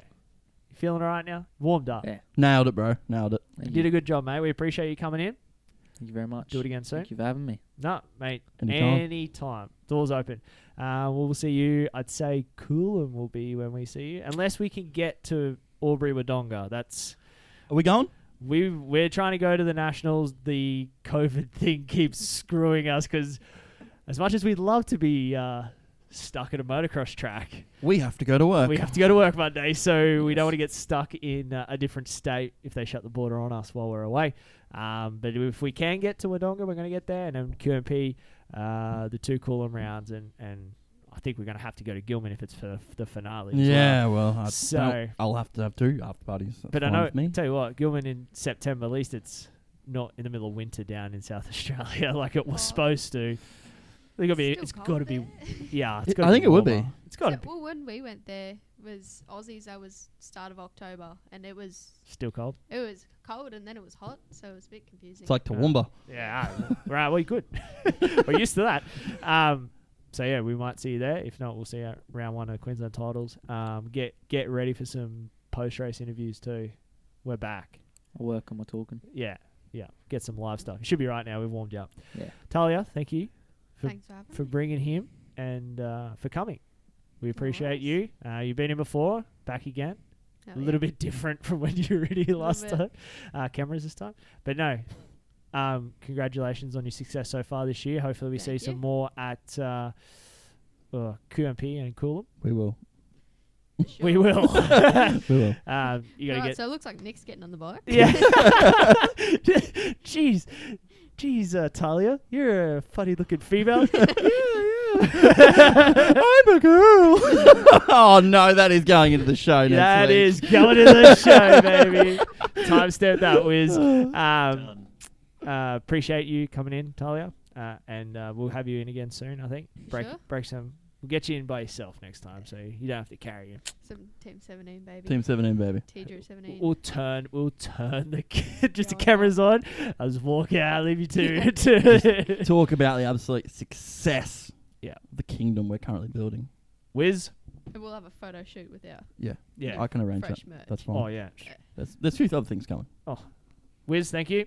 Yeah, no worries, boys. As always, appreciate what you do. Yeah, thank you. Southwick this weekend, the sand track. Who's going to win? Oh, yeah, I didn't ask you. Sorry, bud. What are we talking? 250, 450? Both. Ditto. I'm going Hunter for 250. Ooh. Yep. What about 450? Ferrandis. He's going with the trends. Well, Hunter's a bit of a... Yeah. Hunter's a bit of a... Not a risk, but... Only reason I'm going Hunter is, like Kobe said, sand. Yeah, sand. They're used to it. I think, yeah. Pair of them up. He used to run 46. Like, it's in him. Oh, I did not even put that together. And then you had 49. I had 449, so I was but close. It's close. Close. Yeah. That'll do. Yeah. All right, Wiz. But yeah, thanks. 1s, 2s, and 3s look good tonight again. Yeah, they're all working pretty well. Besides the little technical issues we had there at the start of the show with the microphone going rogue, but I'd like to stress not on my end. that's okay. We'll. Yeah, that was odd. It was. Yeah, I've never had that often. Yeah. Well, look, new things pop up all the time here on the Moto Limited Show. No rate production. Just keep trucking Soul along. fly. Appreciate it, bud. I'd like to thank the marketing chief for putting this new video together, Nick. Yeah. That looks pretty rad. Nailed it. As always, making it look good here behind the scenes and the website cranking along. As always, I'd like to thank Jessica, the beautiful voiceover chick. She has a new voiceover to do next week, Nick, which we need to decide on tonight how she's going to say that to get her voice back on the show here. Because, I mean, I appreciate it. Yep. And I'm sure you do too. And picking up the Subway platters for dinner too. Ooh, She does a good job. Other than that, this has been Show 47. We're back next week for Show 48, Nick. Yep. We've got some guests lined up for that one. I think we have some more in studio again as well. Yeah, I believe so. Man, we're cranking some in studio guests Cranking lately. it and doing some more long stuff. I think we'll probably announce we're going to max Anstey this week. Yep. So we'll have the Bradley Leonette one coming out midway through this week. Yep. Wednesday night that'll drop. Yep. The archive and the YouTube, and then we're doing a Max Anstey one, which is going to be rad. Max's. I don't know if you guys followed Max. I do. You do? Really well-spoken guy. Hey. Yeah. I feel like that one isn't going to be an hour. Yeah. I think that one's going to be a big one. Yeah, and which even is cool. like, he didn't have a real good Red Bud. No. He's had some struggles. I want to talk to you about that RMZ because I can really relate. Well, it's a much lower scale, but I struggled with the that. RMZ. They pulled the pipe off and ran a stock pipe in qualifying. Do you know? Again, much lower scale. I ran a stock exhaust all season. I cut 75 mil off it. Was it louder? Not too much, but it was. I put other exhausts on, and didn't work. Yeah, they were having major issues. I can relate to that. As I said, and I wonder how many subframes they've cut down to because I did that as well. But anyway. I'm not going to bag on Suzuki, but I didn't like mine at all. So we've got that coming up. Check out everything that we have on YouTube. There'll be stuff coming out during the week. I want to thank everyone in studio, all of our partners here at the Moto Limited Show. Nick. Hey. Thank you as always for being here Monday night, making it look and sound the way it does. Aesthetically pleasing. Mate, aesthetically. Oof. Team 17. Team 17, baby. Jump on. It should be tonight. It'll be live. Yep. So you'll be able to get your stuff. You'll be able to see T. Drew here. Should be repping it. Yep. If you're a Tahlia Drew fan, there'll be merch dropping on the Moto Limited Show. All three of you. Oh, there's more than three, Tahlia. We're growing. You just told us you went to Bundaberg and there was people helping you out left, right, and center. Come on. You really walked into that one. Yeah. Sorry. Mind like an elephant. What? Smart. Did you say mind like an elephant? Yeah. Elephant smart. Yeah. Oh, no. They are now. They are now. Because I'm one. But that's it. Let's wrap this up. You could have said penguin. It's good. Dude, you know what? What? Our show title list is going to be huge tonight about some things that have been said. I can see this sheet. There's a few. Dude, I even sent him one over there that I picked up. What was that? The Yahtzee one. There's been a few crackers that I can remember, and I bet you he's written down more. But this has been Show 47 of the Moto Limited Show. We'll be back next week for Show 48 from Nick. And myself. From Nick and myself. We'll see you guys next week. See you guys. Like I said, I'm a fan of the show. What you guys got going on is awesome. And whoever's listening out there, you better keep freaking watching these guys because they're doing some cool stuff, man. So.